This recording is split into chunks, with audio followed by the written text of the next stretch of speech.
Starting ಅಂಗಡಿ ಮಾಡಿ tea ಮಾಡುವಾಗ ಬರೀ 250 ರೂಪಾಯಿ ವ್ಯಾಪಾರ ಮಾಡಿದೆ. ಬರೀ 250 ರೂಪಾಯಿ. ತುಂಬಾನೇ ಬೇಜಾರಾಗ್ತಿತ್ತು. ಅಯ್ಯೋ ಕೆಲ್ಸಕ್ಕೆ ಹೋಗಿದ್ರೆ ನನಗೆ 18,000 ಸ್ಯಾಲ್ರಿ ಸಿಗೋದು. ಕಾಫಿ ಟೀ ಮಾಡಿ ಕೊಟ್ಟು ಕೆಲಸ ಮಾಡ್ಕೊಂಡೆ ನಾನು ಅವನಿಗೆ ಕಾರು ಇದು ಕೊಡ್ತೀನಿ. ನಾವು ಅನ್ಕೊಂಡಂಗೆಲ್ಲ ಜೀವನ ನಡೆದು ಬಿಟ್ರೆ ಅವಾಗ ನಮ್ಮ ಆಸೆಗೆ ಮಿತಿನೇ ಇರಲ್ಲ. ನಾವು ಅನ್ಕೊಂಡಿದ್ದು ಯಾವುದು ನಡೆಯಲ್ಲ. ನಾವ್ ಏನನ್ನ ಆಗ್ಬಾರ್ದು ಅಂತೀವಿ ಅದೆಲ್ಲ ನಡೆಯುತ್ತೆ ಜೀವನದಲ್ಲಿ. ಫೇಸ್ ಮಾಡ್ಬೇಕು. ಬರ್ರಿ ಬೀಗ್ರ ಊಟ ಮಾಡೋಣ. ಬಾಳ್ ಮಂದಾಗ್ಲಿ ತಗೋರಿ. ನಿಮ್ಮ ಬಾಯ ಅರಿಕೆಯಿಂದ ಹಂಗ ಆಗ್ಲೇವಾ? ನಮಸ್ತೆ ಗೆಳೆಯರೇ, ಬದುಕಿನ ಬುತ್ತಿಗೆ ತಮಗೆ ಎಂದಿನಂತೆ ಆದರದ ಸ್ವಾಗತ. ಮಂಡ್ಯ ಜಿಲ್ಲೆಯ ನುಗ್ಗೇಹಳ್ಳಿಯಿಂದ ಜ್ಯೋತಿಯಮ್ಮ ಅಂತ ಇಬ್ಬರು ಮಕ್ಕಳನ್ನ ಕಟ್ಕೊಂಡು ಬೆಂಗಳೂರಿಗೆ ಬರ್ತಾರೆ. ಬೆಂಗಳೂರಿಗೆ ಬಂದಾಗ ಯಾವುದೋ ಒಂದು ಆಫೀಸಲ್ಲಿ ಟೀ ಕಾಫಿ ಮಾಡೋದಕ್ಕೆ ಸೇರ್ಕೋತಾರೆ. ಅವರಿಗೆ ಬರ್ತಾ ಇದ್ದ ಸಂಬಳ ಅವತ್ತಿಗೆ 5,000. 5,000ದಲ್ಲಿ 3,000 ರೂಪಾಯಿ ಮನೆ ಬಾಡಿಗೆ ಕಟ್ಟಬೇಕಾಗಿರುತ್ತೆ. ಇನ್ನು 2,000 ರೂಪಾಯಿದಲ್ಲಿ ಮಕ್ಕಳ ವಿದ್ಯಾಭ್ಯಾಸ, ಮನೆ ರೇಷನ್ನು, ಇನ್ನುಳಿದ ಖರ್ಚುಗಳನ್ನ ನೋಡಬೇಕಾಗತ್ತೆ. ಬಟ್ ಕಷ್ಟ ಬೆಂಗಳೂರು ಜೀವನ.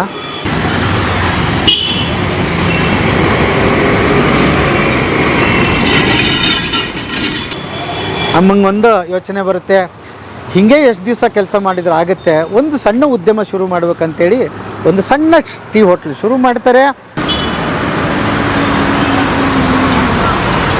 ಅವತ್ತಿಗೆ ಅವ್ರಿಗೆ ಆಗ್ತಾ ಇದ್ದದ್ದು 250 ರೂಪಾಯಿ ಒಂದು ದಿವಸಕ್ಕೆ ವ್ಯಾಪಾರ. ಜ್ಯೋತಿ ಅಮ್ಮನಿಗೆ ದುಗುಡ ಶುರುವಾಗುತ್ತೆ, ಹೇಗಪ್ಪ ಜೀವನ ಮಾಡೋದು ಅಂತ. ಬಟ್ ಬಿಡೋದಿಲ್ಲ, ಹಠ ಬಿಡೋದಿಲ್ಲ. ಹೇಗಾದರೂ ಮಾಡಿ ನಾನು ವಿನ್ ಆಗಲೇಬೇಕು ಅಂತ ಒಂದು ಇರುತ್ತೆ, ಬದುಕು ಕಟ್ಕೊಳ್ಳೇಬೇಕು ಅಂತ ಇರುತ್ತೆ. ಹಾಗಾಗಿ ಆವಾಗಲೇ ಟೀನ ಮಾಡಿ ಕೊಡ್ತಾ 1, 2, 3, 4 ಹೀಗೆ ಆ ಟೀ ಹೋಟ್ಲಲ್ಲಿ 3,000 ರೂಪಾಯಿ ವ್ಯಾಪಾರ ಮಾಡೋದಕ್ಕೆ ಶುರು ಮಾಡ್ತಾರೆ.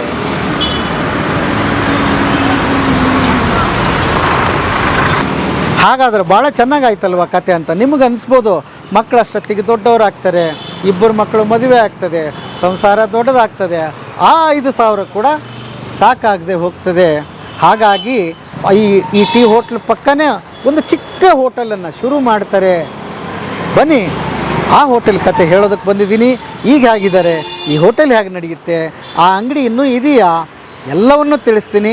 ಈಗ ನಾನು ನಿಂತ್ಕೊಂಡು ಮಾತಾಡ್ತಾ ಇರ್ತಕ್ಕಂಥ ಜಾಗ ಪೀಣಿಯ ಫಸ್ಟ್ ಸ್ಟೇಜು, ಪೊಲೀಸ್ ಸ್ಟೇಷನ್ ಪಕ್ಕ ಇರ್ತಕ್ಕಂಥದ್ದೊಂದು ಪುಟ್ಟ ಹೋಟ್ಲು. ಬನ್ನಿ ಈ ಪುಟ್ಟ ಹೋಟೆಲಿನ ದೊಡ್ಡ ಕತೆಗೆ ತಮಗೆ ಸ್ವಾಗತ ಗೆಳೆಯರೇ, ಬನ್ನಿ.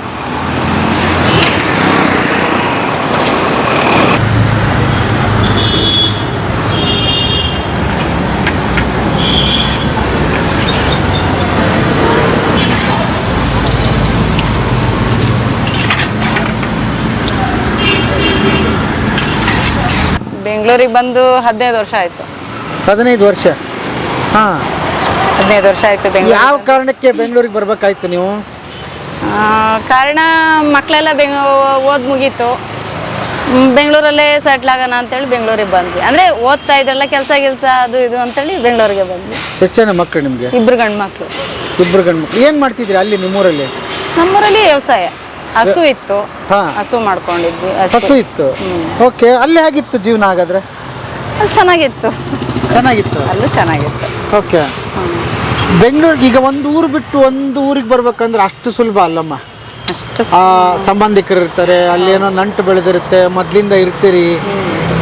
ಹೇಗೆ ಒಂದು ಊರು ಬಿಟ್ಟು ಬರೋದಂದ್ರೆ ಹೇಗೆ ಅಂತ? ಊರು ಬಿಟ್ಟು ಬರೋದಂದ್ರೆ ಕಷ್ಟನೇ, ಆದರೆ ಅನಿವಾರ್ಯತೆ. ನಾವು ಕಟ್ಕೋಬೇಕಲ್ಲ, ಬದುಕನ್ನು ಕಟ್ಕೋಬೇಕು ಅಂದರೆ ಬೆಂಗಳೂರಿಗೆ ಬರಬೇಕು, ಜೀವನ ಮಾಡಬೇಕು ಅಂತೇಳಿ. ಮಕ್ಕಳೂ ಮುಂದೆ ಏನಾರು ಕೆಲಸ, ಕಾರ್ ತಗೊಂಡ ಮಗ, ಹಂಗಾಗಿ ಎಲ್ಲ ಬೆಂಗಳೂರಿಗೆ ಆದರೆ ಬರಲೇಬೇಕಾಯ್ತು. ಬೆಂಗಳೂರಿಗೆ ಎಲ್ಲರೂ ಇಲ್ಲೇ ಇದ್ರಲ್ಲ, ನನ್ನ ಸಂಬಂಧ ಎಲ್ಲ ಇಲ್ಲೇ ಇತ್ತು, ತಂಗಿ ಎಲ್ಲರೂ ಇಲ್ಲೇ ಇದ್ದರು. ಹಾಗಾಗಿ ನಾವು ಬೆಂಗಳೂರಿಗೆ ಬಂದು ಹೀರೋನ್ ನೋಡ. ಓಕೆ. ಹಾಂ, ಬೆಂಗಳೂರಿಗೆ ಬಂದು ನೆಲೆ ಹೇಗೆ ಕಂಡುಕೊಂಡ್ರಿ? ಮೊದಲನೇ ದಿವಸ ಹೇಗಿತ್ತು ಅನುಭವ ಅಂತ? ಕಷ್ಟ ಇತ್ತು. ಕಷ್ಟ ಅಂದರೆ ನಮ್ಗಿಲ್ಲಿ ಇದ್ರಲ್ವಾ, ತಂಗಿ ಇದ್ಲು, ಹಂಗಾಗಿ ಏನು ಬರ್ತಾ ಹೋಗ್ತಾ ಇದ್ವಿ, ಅಷ್ಟೇನು ಕಷ್ಟ ಅನಿಸ್ಲಿಲ್ಲ. ಆದರೂ ಸ್ವಲ್ಪ ದಿವಸ ಎಲ್ಲ ಕಷ್ಟನೇ ಅನ್ನಿಸ್ತು. ಆಯಿತು. ಬಂದೀಗ ಎಷ್ಟು ವರ್ಷ ಆಯಿತು? ಆಯಿತು, ಒಂದು 10-12 ವರ್ಷ. ಮೊದಲು ಏನು ಮಾಡಿದ್ರಿ ಹಂಗಾರೆ ಬೆಂಗಳೂರಿಗೆ ಬಂದು? ಮೊದಲು ಕೆಲಸ. ಏನು ಕೆಲಸ? ಕಂಪ್ನಿಲಿ ಕಾಫಿ ಟೀ ಕೆಲಸ ಮಾಡ್ತಾ ಇದ್ದೆ. ಕಾಫಿ ಟೀ ಮಾಡ್ಕೊಡೋದು ಎಂಪ್ಲಾಯ್ಸಿಗೆ ಕಾಫಿ ಟೀ ಮಾಡ್ಕೊಡೋದು. ಕ್ಲೀನಿಂಗು, ಕಾಫಿ ಟೀ ಮಾಡ್ಕೊಡೋದು, ಈ ಥರ. ಮಕ್ಕಳು ಎಷ್ಟು ವಯಸ್ಸು ನೀವು ಬಂದಾಗ? ಅವಾಗ ನಿಮಗೆ? ನಾವು ಬಂದಾಗ ಇವನು ಸೆವೆಂತ್ ಏನೋ ಓದ್ತಾ ಇದ್ದ, ದೊಡ್ಡ ಮಗ SLC ಇತ್ತು. ಓಕೆ. ಇಬ್ರು ಮಕ್ಕಳು. ಸೊ ಟೀ ಕಾಫಿ ಹಾಂ, ಟೇಕ್ ಆಫ್. ಶುರು ಮಾಡಿದ್ರಿ. ಶೋ.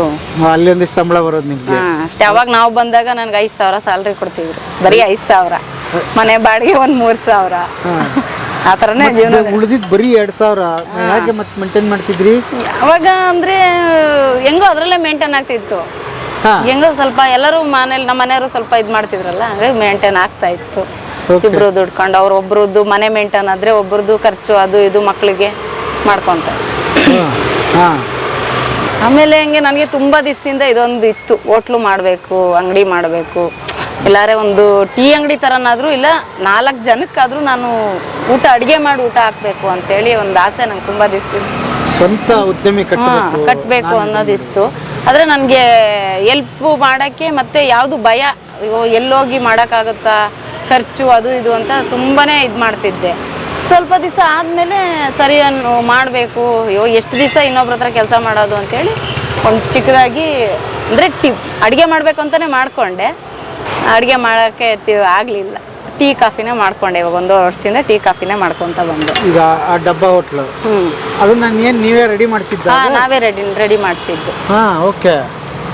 ಒಂದು ಟೀ ಹೋಟ್ಲ್ ಶುರು ಮಾಡ್ಬೇಕಂತ ಜರ್ನಿ ಶುರು ಆಯ್ತು, ಸ್ವಂತ ಉದ್ಯಮ ಜರ್ನಿ ಶುರು ಆಯ್ತು. ಹೇಗಿತ್ತು ಅದ್ರದ್ದು ಬಂಡವಾಳ ಎಷ್ಟು ಹಾಕಿದ್ರಿ? ಅದು ಹೆಂಗೆ? ಅದರಲ್ಲಿ ಬಂಡವಾಳ ಅಂದರೆ ಅವಾಗ ನನ್ನ ಹತ್ರ ಬಂಡವಾಳನೇ ಇಲ್ಲ. ಮಾಡಬೇಕು ಅನ್ನೋದೊಂದು ಕನಸಿತ್ತು, ಮಾಡಲೇಬೇಕು ಅನ್ನೋದೊಂದಿತ್ತು, ಬಂಡವಾಳ ಇಲ್ಲ. ಅವಾಗ ಯಾರ ಹತ್ರನೂ ಹಿಂಗೆ ಎಲ್ಲರ ಹತ್ರ ಅಂದರೆ ನಮ್ಮ ರಿಲೇಷನ್ ಹತ್ರನೇ ದುಡ್ಡು ಇಸ್ಕೊಂಡೆ. ನಮ್ಮ ಅತ್ತೆ ಮಗಳೇ ಆಗಬೇಕು, ಅವ್ರ ಹತ್ರ ಎಲ್ಲರೂ ಸರಿ ಬಡ್ಡಿಗಾದರೂ ಸರಿ ನನಗೆ ಇದು ಮಾಡಿಕೊಡು, ವ್ಯವಸ್ಥೆ ಮಾಡಿಕೊಡು ಅಂತ. ಅವರು ನನಗೆ ಅವಾಗ ಎಲ್ಪ್ ಮಾಡಿದ್ರು. ಬಂದು ಪೆಟ್ಟಿ ಎಲ್ಲ ಹುಡುಕಿ ಈ ಥರ ನಿಂತು ಸ್ವಲ್ಪ ಜಾಗ ಎಲ್ಲ ಇದು ಮಾಡ್ಕೊಂಡು ಇಲ್ಲೂ ಇವರೆಲ್ಲ ಸಪೋರ್ಟ್ ಮಾಡಿದ್ರು, ಮಾಡಮ್ಮ ಆಗುತ್ತೆ ಅಂತ. ಸ್ಟಾರ್ಟಿಂಗ್ ಅಂಗಡಿ ಮಾಡಿ ಟೀ ಮಾಡುವಾಗ ಬರೀ 250 ರೂಪಾಯಿ ವ್ಯಾಪಾರ ಮಾಡಿದೆ. ಬರೀ 250 ರೂಪಾಯಿ. ತುಂಬಾನೇ ಬೇಜಾರಾಗ್ತಿತ್ತು. ಅಯ್ಯೋ, ಕೆಲ್ಸಕ್ಕೆ ಹೋಗಿದ್ರೆ ನನಗೆ 18,000 ಸ್ಯಾಲ್ರಿ ಸಿಗೋದು. 18,000 ಸ್ಯಾಲ್ರಿ, 250 ರೂಪಾಯಿ ಸ್ಯಾಲ್ರಿ, ಏನು ಮಾಡೋದು ಮೇಂಟೈನ್ ಅಂತ. ಆಮೇಲೆ ನಮ್ಮ ಅಣ್ಣ ಒಬ್ಬರು ಧೈರ್ಯಗೆ ಇಡಬೇಡ, ಇದು ಯಾವತ್ತೂ ಇದಾಗಲ್ಲ, ಮುಂದೆ ಬಂದೇ ಬರ್ತೀಯ ಅಂತ ಧೈರ್ಯ ಹೇಳಿದ್ರು. ದಿನ ದಿನ ದಿನ ಆಗ್ತಾ 1,000, 2,000, 2,500, ಒಂದೊಂದು ದಿನಕ್ಕೆ ಈಗ 5,000ವರೆಗೂ ವ್ಯಾಪಾರ ಮಾಡ್ಕೊಂಬರ್ತಿದ್ದೆ. ಟೀ ಕಾಫಿ ಅವಾಗವಾಗೇ ಮಾಡ್ಕೊಡ್ತೀನಿ, ಟೇಸ್ಟಿಯಾಗಿ ಮಾಡ್ಕೊಡ್ತೀನಿ. ಅವ್ರು ಕೇಳಿದ್ದು ಲೆಮನ್ ಟೀ, ಗ್ರೀನ್ ಟೀ, ಯಾವ ಟೀ ಕೇಳಿದ್ರು ಮಾಡ್ಕೊಡ್ತೀನಿ. ಅವಾಗಾಯ್ತು. ಆಮೇಲೆ ಇವಾಗ 1 ವರ್ಷದಿಂದನೇ ಹೋಟ್ಲು ಮಾಡಬೇಕು ಅಂತ ಮಗನ ಕೇಳ್ದ. ಇವನು ನಾನು ಗಾಡಿ ಓಡಿಸ್ತೀನಿ, ಪಾಪು ಚಿಕ್ಕದಿದೆ ಅಮ್ಮ, ಆಗಲ್ಲ ಅಂದ. ಸರಿ ಬಿಡು ನೋಡೋಣ ಅಂತೇಳಿ ಇವಾಗ ಬಂದು ಮಾಡೋಣಮ್ಮ, ನನಗೂ ಮಾಡಬೇಕು ಅನ್ನಿಸ್ತೈತೆ, ಮಾಡೋಣ ಅಂದ. ಸರಿ ಮಾಡೋಣಪ್ಪ ಅಂತ. ಈಗ 2 ತಿಂಗಳಾಯಿತು. ಮಧ್ಯಾಹ್ನ ಊಟ ಮಾಡಿದ್ವಿ, ಮೀನೂಟ, ಮೀನು, ಚಿಕನ್ನು,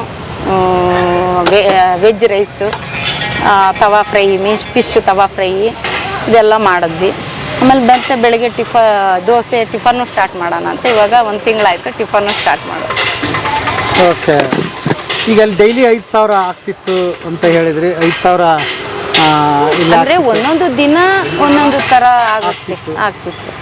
ಅಂದರೆ ಒಂದಿನ 3:30, 4, 5 ಈ ಥರ ಒಂದೇ ಥರನೇ ಎಷ್ಟೊತ್ತು ತೆಗಿತಿದ್ರಿ ಹೋಟ್ಲು? ಬೆಳಗ್ಗೆ ನಾನು 6 ಗಂಟೆಗೆ ಬಂದರೆ 8, 8:30ವರೆಗೂ ಇರ್ತೀನಿ ನೈಟ್. ಇವಾಗಲೂ ಇರ್ತೀನಿ, ಇವಾಗಲೂ ಸೇಮ್ ಟೈಮಿಂಗ್. ಇವಾಗ 4 ಗಂಟೆಗೆ ಬಂದು 7:30 ಇರ್ತೀನಿ ಅಂಗಡಿ. ಸೊ ಈಗ ಮಕ್ಕಳು ಚಿಕ್ಕವರಿದ್ದಾಗ ಒಂದು ಬೇರೆ ಜವಾಬ್ದಾರಿ, ಹೌದು, ದೊಡ್ಡವರಾದ್ಮೇಲೆ ಒಂದು ಬೇರೆ ಜವಾಬ್ದಾರಿ.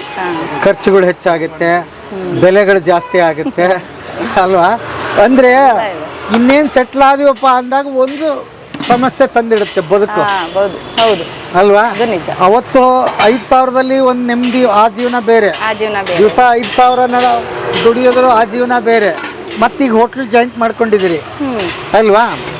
ಓಕೆ. ಈಗ ಈ ಹೋಟ್ಲದ್ದು ಹೇಗೆ ತಯಾರಾದ್ರಿ? ಇದು ಅಮ್ಮ ಕಲಿಸಿದ್ದ, ಇದು ಅಡುಗೆ ಎಲ್ಲ ಬರ್ತಿತ್ತ ಹೇಗೆ? ಇಲ್ಲ, ನಾನೇ ಮಾಡ್ತಿದ್ದೆ. ನಮ್ಮ ಮನೇಲೆಲ್ಲ ಜಾಯಿಂಟ್ ಫ್ಯಾಮಿಲಿ ಇದ್ದಿದ್ದು, ತಂಗಿ ಅಕ್ಕ ಎಲ್ಲರೂ ಇದ್ವಿ. ಸಂಡೇ ಆದರೆ ಎಲ್ಲ ಒಟ್ಟಿಗೆ ಸೇರಿಸಿದ್ವಿ. ಅಡುಗೆ ಎಲ್ಲ ಮಾಡೋದು ನಾನು ಅವಾಗ್ಲಿಂದನೂ ಕಣ್ಣೊಳಗೆ ಕಲ್ತ್ಕೊಂಡಿದ್ದೆ. ಅದನ್ನೇ 4 ಜನಕ್ಕೂ ಅಡುಗೆ ಮಾಡಿ ಹಾಕಬೇಕು ಅನ್ನೋದು ಮಾಡ್ತೀವಿ. ಹೆಂಗೋ ಇಲ್ಲಿ ಮಾಡಿದ್ರಿ, ಪಕ್ಕದಲ್ಲಿ ಒಂದಿಷ್ಟು ಜಾಗ ಇತ್ತು, ಜನ ಪರಿಚಯ ಆಗಿದ್ರು, ಏರಿಯಾ ಪರಿಚಯ ಆಗಿತ್ತು. ಸೊ ಇಲ್ಲಿ ನಡೆಯುತ್ತೆ ಅನ್ನೋದೊಂದು ಕಾನ್ಫಿಡೆಂಟ್ ಬಂದಿತ್ತು ನಿಮಗೆ. ಓಕೆ. ಫಿಶ್ ಮಾಡ್ತೀನಿ ಅಂತ ಹೇಳಿದ್ರಿ. ಫಿಶ್ ಎಲ್ಲಿಂದ ತರ್ತೀರಿ? ಇದು ಫಿಶು ಮಾರ್ಕೆಟಿಂದ ಹೋಗಿ ತಗೊಬರ್ತಾನೆ ಮಗನೇ. ಮಾರ್ಕೆಟಿಂದನೇ ಹೋಗಿ ತಗೊಂಬರ್ತಾನೆ. Fish, chicken, chicken fry, fish sambar, tawa fry, ಮೀನು ಸಾಂಬಾರು, ಫಿಶು ಸಾಂಬಾರೇ ಇರುತ್ತೆ, ಚಿಕನ್ ಸಾಂಬಾರು, ಚಿಕನ್ ಫ್ರೈ ಎಲ್ಲದು, ರೈಸ್, ಮುದ್ದೆ, ಚಪಾತಿ, ಅದಕ್ಕೆಲ್ಲ ಅವನೇ ರೈಟ್ ಫಿಕ್ಸ್ ಮಾಡ್ತಾನೆ. ಹೌದಾ ಸಾಹೇಬ್ರು ಆಮೇಲೆ ಮಾತಾಡಿಸ್ತಾನೆ. ಹೌದು. ಓಕೆ, ನೀವು ಹೇಳಿರಂತೆ. ಓಕೆ, ಈಗ ಹಾಗಾದರೆ ಹೋಟ್ಲ್ 2 ತಿಂಗಳಾಯಿತು, 2 ತಿಂಗಳಿಗೆ ಎಕ್ಸ್ಪೀರಿಯನ್ಸ್ ಆಗಿದೆ. ನನಗೆ ಒಳ್ಳೆ ಎಕ್ಸ್ಪೀರಿಯನ್ಸು. ತಿಂದವರೆಲ್ಲ ಟೇಸ್ಟಿಯಾಗಿ ಚೆನ್ನಾಗಿದೆ, ಮನೆ ಊಟದ ಥರ ಮನೇಲಿ ಮಾಡೋ ಥರ ನೀಟಾಗಿ ಮಾಡಿಕೊಡ್ತೀರಾ ಅಂತಾರೆ. ದೋಸೆ ಆಗಲಿ ಎಲ್ಲ ಬಿಸಿ ಬಿಸಿ ಮಾಡಿಕೊಡ್ತೀವಿ, ಎಲ್ಲರಿಗೂ ಚೆನ್ನಾಗಿದೆ. ಅಂದರೆ ಇವಾಗ 2 ತಿಂಗಳು ಚೆನ್ನಾಗಿ ಬೆಳವಣಿಗೆ ಆಗ್ತೀರಾ, ಅನ್ನ ಹಾಕಿ ಒಳ್ಳೇದಾಗುತ್ತೆ ಅಂತಲೇ ಎಲ್ಲ ಹೇಳೋದು. ಅದು ಹಂಗೆ ಹೇಳಿದಾಗ ತಿಂದವರು ಚೆನ್ನಾಗಿದೆ ಅಂದಾಗ ನಮಗೆ ಖುಷಿ ಬರುತ್ತೆ, ಹಂಗೆ ಮಾಡಬೇಕು ಅಂತ. ನನ್ನ ಸೊಸೆಗೂ ಹೇಳ್ತೀನಿ, ನನ್ನ ಮಗನಿಗೂ ಹೇಳ್ತೀನಿ, ಮಾಡ್ಕೊಂಡು ಹೋಗಿ ಕೈ ನೋಡಿ ಕಲ್ತ್ಕೋ, ನಾನು ಏನು ಮಾಡ್ತೀನಿ ಅದನ್ನ ನೋಡಿ ಕಲ್ತ್ಕೊಂಡು ಮಾಡು ಅಂತ ಹೇಳ್ಕೊಡ್ತೀನಿ ಅವಳಿಗೆ. ಓಕೆ, ಈಗ ಸೊಸೆ ಮಗ ನೀವು ಈಗ ಇವನು ಸಪೋರ್ಟಿವ್ ಆಗಿ ನಂಗೆ ನಿಂತಿದ್ದಾನೆ, ಅವಳು ಎಲ್ಲ ಮಾಡ್ಕೊಡ್ತಾಳೆ ಸೊಸೆನೂ ನನಗೆ. ಓಕೆ, ಈಗ ಹೋಟೆಲ್ದಂದ್ರೆ ಏನಂದ್ರೆ ಅದು ಪರೀಕ್ಷೆ ಕಾಲ, ನಾವೆಲ್ಲ ರೆಡಿ ಆಗಿರ್ತೀವಿ, ಜನ ಬರಲ್ಲ ಅವತ್ತು. ನಾವೊಂದು ಸ್ವಲ್ಪ ನೆಗ್ಲೆಕ್ಟ್ ಮಾಡಿ ಏನೋ ನಿನ್ನೆ ಜನ ಬರ್ಲಿಲ್ವಲ್ಲಪ್ಪ ನೋಡಿ ಮಾಡೋಣ ಅಂದಾಗ ಅವತ್ತಿವ ಜನ ಬಂದಿರ್ತಾರೆ. ಅದೆಲ್ಲ ಆಗಿದೆ. ಅವಾಗ ಏನೋ ಆ ಸಮಯದಲ್ಲಿ ನಾವು ಕಮ್ಮಿ ಮಾಡಿರ್ತೀವಿ ಏನೋ. ನಾನೇನ್ ಮಾಡ್ತೀನಿ ಅಂದ್ರೆ ಆಗ್ಲೇ ಹೋಗ್ಲಿ, ಸ್ವಲ್ಪ ಜಾಸ್ತಿನೇ ಇರುತ್ತೆ, ಬಂದು ಕೇಳಿದ್ರೆ ಇದು ಮಾಡ್ತೀನಿ, ಇಲ್ಲ ಸಂಜೆ ಇಲ್ವಾ ಯಾರಿಗಾರು ಕೊಡ್ತೀನಿ, ತಿನ್ಲಿ ಹೊಟ್ಟೆ ತುಂಬ. ಮಧ್ಯಾಹ್ನ ಬರೋ ಊಟದವರೆಗೂ ಅಷ್ಟೇನೆ, ನಾನು ಹಾಫ್ ಅಂದ್ರೆ ಹಾಫ್ ರೈಸ್ ಹಾಕಲ್ಲ, ಫುಲ್ ರೈಸ್, ಹೊಟ್ಟೆ ತುಂಬ ಊಟ ಮಾಡಲಿ. ಹೊಟ್ಟೆ ತುಂಬ ಊಟ ಮಾಡಿದ್ರೆ ಅದು ನಾವು ವೇಸ್ಟ್ ಮಾಡೋಕ್ಕಿಂತ ಹೊಟ್ಟೆ ತುಂಬ ಊಟ ಮಾಡ್ಕೊಂಡು ಹೋಗ್ಬೇಕು. ನಾನು ಕೇಳೋದೇ ಅದು, ಹೊಟ್ಟೆ ತುಂಬ ಊಟ ಮಾಡ್ಕೊಂಡು ಹೋಗ್ತೀನಿ. ಓಕೆ, ಈಗ ವ್ಯಾಪಾರ ಎಷ್ಟಾಗ್ತಿದೆ ನಿಮ್ಮದು? ಇಲ್ಲಿ ಹೋಟೆಲ್ಲು ಅದು ಸೇರಿ ಆಯ್ತು, ನಮ್ದು ಖರ್ಚೆಲ್ಲ ಕುಡಿದು ನಮ್ಮ 3 ಜನದ್ದು ನಾವು ಕೂಲಿ ತಗೋಬಹುದು. ಆಗುತ್ತೆ, ಕೂಲಿ ಉಳಿತಾ ಇದೆ ನಿಮಗೆ? ಉಳಿಯುತ್ತೆ. ಬೇರೆ ಕಡೆ ಹೋಗಿ ನಾವು ಕೆಲಸ ಮಾಡೋದನ್ನ ನಾವಿಲ್ಲಿ ನಮ್ಮ ಸೊಸೆ ನಾನು ಇದು ತಗೋಬಹುದು, ನಮಗೆ ಸಾಕು. ಒಂದೇನ ಆಗದೆ ಹೋಗ್ಲಿ ಅದು ನಡೆಯುತ್ತೆ. ಏನು ಓದಿದ್ದೀರಿ ನೀವು? ನಾನೇನು ಓದಿಲ್ಲ, ಮಗ ಓದಿ. ನಾನೊಂದು 5ನೇ ಕ್ಲಾಸ್ ಅಷ್ಟೇ ಓದಿರೋದು. ನಮ್ಮ ಹಬ್ಬ. ನೀವು ಎಷ್ಟು ಜನ ಮಕ್ಕಳು ನಿಮ್ಮ ತಾಯ? ನಾವು 3 ಜನ ಮಕ್ಕಳು, ಅಂದರೆ ಒಟ್ಟು 5 ಜನ ಇದ್ದೀವಿ, ನಾವು 3 ಜನ. ಅಂದರೆ ನಮ್ಮ ತಂದೆಗೆ 2 ಇದು 5 ಜನ ಮಕ್ಕಳಿದ್ದೀವಿ. ಈಗ ನಾವು ಒಂದೇ ತಾಯಿ ಮಕ್ಕಳು 3 ಜನ. ನನ್ನ ತಂಗಿನೂ ಇಲ್ಲೇ ಇದ್ದಾಳೆ, ತಮ್ಮನೂ ಇಲ್ಲೇ ಇದ್ದಾನೆ, ಎಲ್ಲರೂ ಇಲ್ಲೇ ಇದ್ದೀವಿ. ಸೊ ಅದೊಂದು ಬಲ ನಿಮ್ಗೆ, ಎಲ್ಲರೂ ಇಲ್ಲಿ ಇರೋದು. ಎಲ್ಲರೂ ಇಲ್ಲೇ ಇದ್ದೀವಿ. ಈಗ ಊರ್ ಕಡೆ ಹೋಗ್ತಿರ್ತೀರಿ? ಹೋಗ್ತೀವಿ. ಈಗಲೂ ಅಲ್ಲಿ ಜಮೀನು ಎಲ್ಲ ಇದೆ? ಎಲ್ಲ ನಮ್ಮ ಬಾವಾರು ಮಾಡ್ತಾರೆ, ನಮ್ಮ ಯಜಮಾನ್ರ ಅಣ್ಣ ಮಾಡ್ತಾರೆ, ನಾವು ಹೋಗ್ತಾ ಇರ್ತೀವಿ. ಒಟ್ಟು ಒಳ್ಳೆ ಜಮೀನು ಬೆಲೆ ಬಂದಿದೆಯಲ್ಲ ಈಗ ಜಮೀನಿಗೆ? ಇದೇ ಬೆಲೆ ಮಾಡಬೇಕು, ಕಷ್ಟಪಡಬೇಕು. ಅಲ್ಲೂ ಜಮೀನು ಉಳಿಸ್ಕೋಬೇಕು ಅಂದ್ರೆ ಅಲ್ಲೂ ಕಷ್ಟಪಡಬೇಕು. ಓಕೆ, ವಾಪಸ್ ಊರಿಗೆ ಹೋಗ್ಬೇಕಂತಿದೆಯಾ ಅಥವಾ ಬೆಂಗಳೂರಲ್ಲಿ ಸೆಟ್ಲ್ ಆಗಬೇಕು? ಇದೆ, ಇನ್ನೊಂದು 5 ವರ್ಷ ಕಷ್ಟಪಟ್ಟು ಒಂದು ಸ್ವಲ್ಪ ಸೆಟ್ಲ್ ಆದಮೇಲೆ ಮತ್ತೆ ಊರಿಗೆ ಹೋಗಿ ನಾನು ಸೆಟ್ಲ್ ಆಗಬೇಕು, ಮಗ ನಡೆಸ್ಕೊಂಡು ಹೋಗ್ತಾನೆ. ಹಂಗೆ ನಿಮ್ದು ಮೂಲ ಅಲ್ಲೇ ಆಗಿಲ್ಲ? ಅಲ್ಲಿಗೆ ಹೋಗಿ ಸೆಟ್ಲ್ ಆಗಬೇಕು. ಯಜಮಾನ್ರು ಊರಲ್ಲೇ ಇದ್ದಾರೆ ಇವಾಗ. ಅವ್ರಿಗೊಂದು ಸ್ವಲ್ಪ ಹೆಲ್ತ್ ಪ್ರಾಬ್ಲಮ್ ಇದೆ, ಊರಲ್ಲೇ ಇದ್ದಾರೆ. ಜಮೀನು ನೋಡ್ಕೊಂಡು ಊರಲ್ಲಿ. ಅಂತೂ ಸ್ವಂತ ಉದ್ಯಮ ಒಳ್ಳೇದು ಅಂತೀರಿ? ಸ್ವಂತ ಉದ್ಯಮ ಒಳ್ಳೇದು, ಮಾಡೋರ್ಗೂ ನಾವು ಅದೇ ಹೇಳೋದು. ಮಾಡಿ ಅಂದರೆ ಕಷ್ಟ ಅನಿಸುತ್ತೆ, 4 ದಿವಸ ಎದ್ದೇಳಬೇಕು, ಬೇಗ 3 ಗಂಟೆಗೆ ಎದ್ದೇಳಬೇಕು, ಮಾಡಬೇಕು ಅನ್ನೋದು ಸ್ವಲ್ಪ ಕಷ್ಟ ಅನಿಸುತ್ತೆ. ಅದರ ರೂಢಿ ಆದರೆ ತುಂಬ ಒಳ್ಳೆಯದು ಅನಿಸುತ್ತೆ. ನನ್ನ ಪ್ರಕಾರ 4 ಜನಕ್ಕೆ ಹಸ್ತೋರಿಗೆ ಅನ್ನ ಹಾಕೋದು ತುಂಬ ಒಳ್ಳೆ ಕೆಲಸ ಅನಿಸುತ್ತೆ. ಈಗ ಹೊಟ್ಟೆ ತುಂಬ ಊಟ ಮಾಡ್ತಾರೆ, ಅವ್ರ ಹತ್ರ ಅಷ್ಟು ದುಡ್ಡಿರಲ್ಲ ಕೊಡೋಕ್ಕೆ. ಈ ಆಟೋ ಓಡಿಸೋರು, ಕ್ಯಾಬ್ ಡ್ರೈವರ್ಗಳು, ಅವ್ರ ಹತ್ರ ಎಲ್ಲ ದುಡ್ಡು ಇರಲ್ಲ ಅಂತಲ್ಲ, ಇರುತ್ತೆ. ಅವರಿಗೆ ಟೈಮಿಂಗ್ಗೆ ಇದು ಮಾಡೋಕ್ಕಾಗಲ್ಲ. ಆ ಸಮಯದಲ್ಲಿ ಊಟ ಇದೆಯಾ ಅಂತ ಕೇಳಿದಾಗ ನಾವು ನಮ್ಗೆ ಎತ್ತಿಟ್ಕೊಂಡಿರೋದನ್ನ ಊಟ ಹಾಕಿ ಕಳಿಸ್ತೀನಿ. ಅದು ನನಗೆ ಇದು, ಊಟ ಮಾಡ್ಕೊಂಡು ಹೋಗ್ಲಿ, ಹೊಟ್ಟೆ ಹಸ್ತಿದ್ದಾರೆ, ಸಿಕ್ಕಿಲ್ಲ ಊಟ.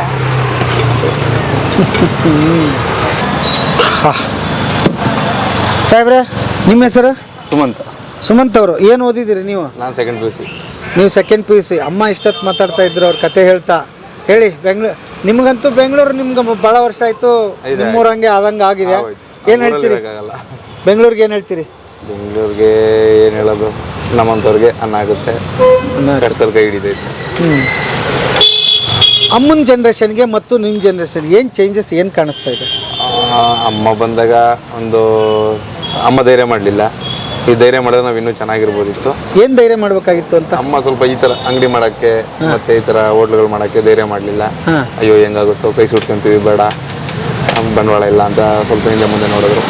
ಇನ್ ಕೇಸ್ ನಾವು ಅವತ್ತು ಮಾಡಿದರೆ ಇವತ್ತು ನಮ್ಮ ಸ್ಥಿತಿ ಹಿಂಗೆ ಇರ್ತಿರ್ಲಿಲ್ಲ, ಸ್ವಲ್ಪ ನಾವಿನ್ನೂ ಬೆಟರ್ ಆಗಿರ್ತಿದ್ವಿ ಅಂತ ನನ್ನ ಅನಿಸಿಕೆ. ಈಗ ಎಲ್ಲದಕ್ಕೂ ಕಾಸ್ಟ್ಲಿ. ಆಗ ಬಂಡವಾಳ ಹಾಕಿದ್ರೆ ಸ್ವಲ್ಪ ಕಡಿಮೆ ಬಂಡವಾಳದಲ್ಲೇ ದುಡ್ಡು ಮಾಡ್ಬೋದಿತ್ತು. ಈಗ ಏನಕ್ಕೆ ಬಂಡವಾಳ ಹಾಕ್ತೀನಿ ಅಂದ್ರೆ ಸ್ವಲ್ಪ ಜಾಸ್ತಿ ಅದೊಂದು. ಬಟ್ ಮಾಡ್ಕೊಂಡೆ ಹಾಕಿದ್ರಲ್ಲ ಅವರು, ಅಂಗಡಿ ಶುರು ಮಾಡಿದ್ರು. ನಾನು ಹೇಳ್ತಾ ಇರೋದು ಅಂತಂದ್ರೆ ಅವಾಗ ಅವ್ರು ಬಂದು ಸ್ಟಾರ್ಟಿಂಗಲ್ಲಿ ಮಾಡಿದರೆ ನಾವು ಅಲ್ಲಿ ಇಲ್ಲಿ ಕ್ಯಾಬ್ ಓಡಿಸೋದು, ಡ್ರೈವಿಂಗ್ ಫೀಲ್ಡ್ಗೆ ಹೋಗ್ತಾನೆ ಇರಲಿಲ್ಲ, ಇದನ್ನೇ ಕಂಟಿನ್ಯೂ ಮಾಡ್ಬಿಡ್ತಿದ್ವಿ. ಕ್ಯಾಬ್ ಯಾರು ಕೊಡಿಸಿದ್ರು ನಿಮಗೆ? ನನಗೆ ಅಮ್ಮ. ಕಾರ್ ಅಮ್ಮನ ಬಂಡವಾಳ ಹಾಕಿದ್ರು, ನಾನು ಒಂದು ಚೀಟಿ ಹಾಕಿದ್ದೆ, ಅದರಲ್ಲಿ ಇಬ್ಬರು ಸರ್. ಬಟ್ ಅಮ್ಮ ದುಡಿದು ನಿಮ್ಗೊಂದು ಕಾರ್ ಕೊಡಿಸಿದ್ದಾರೆ.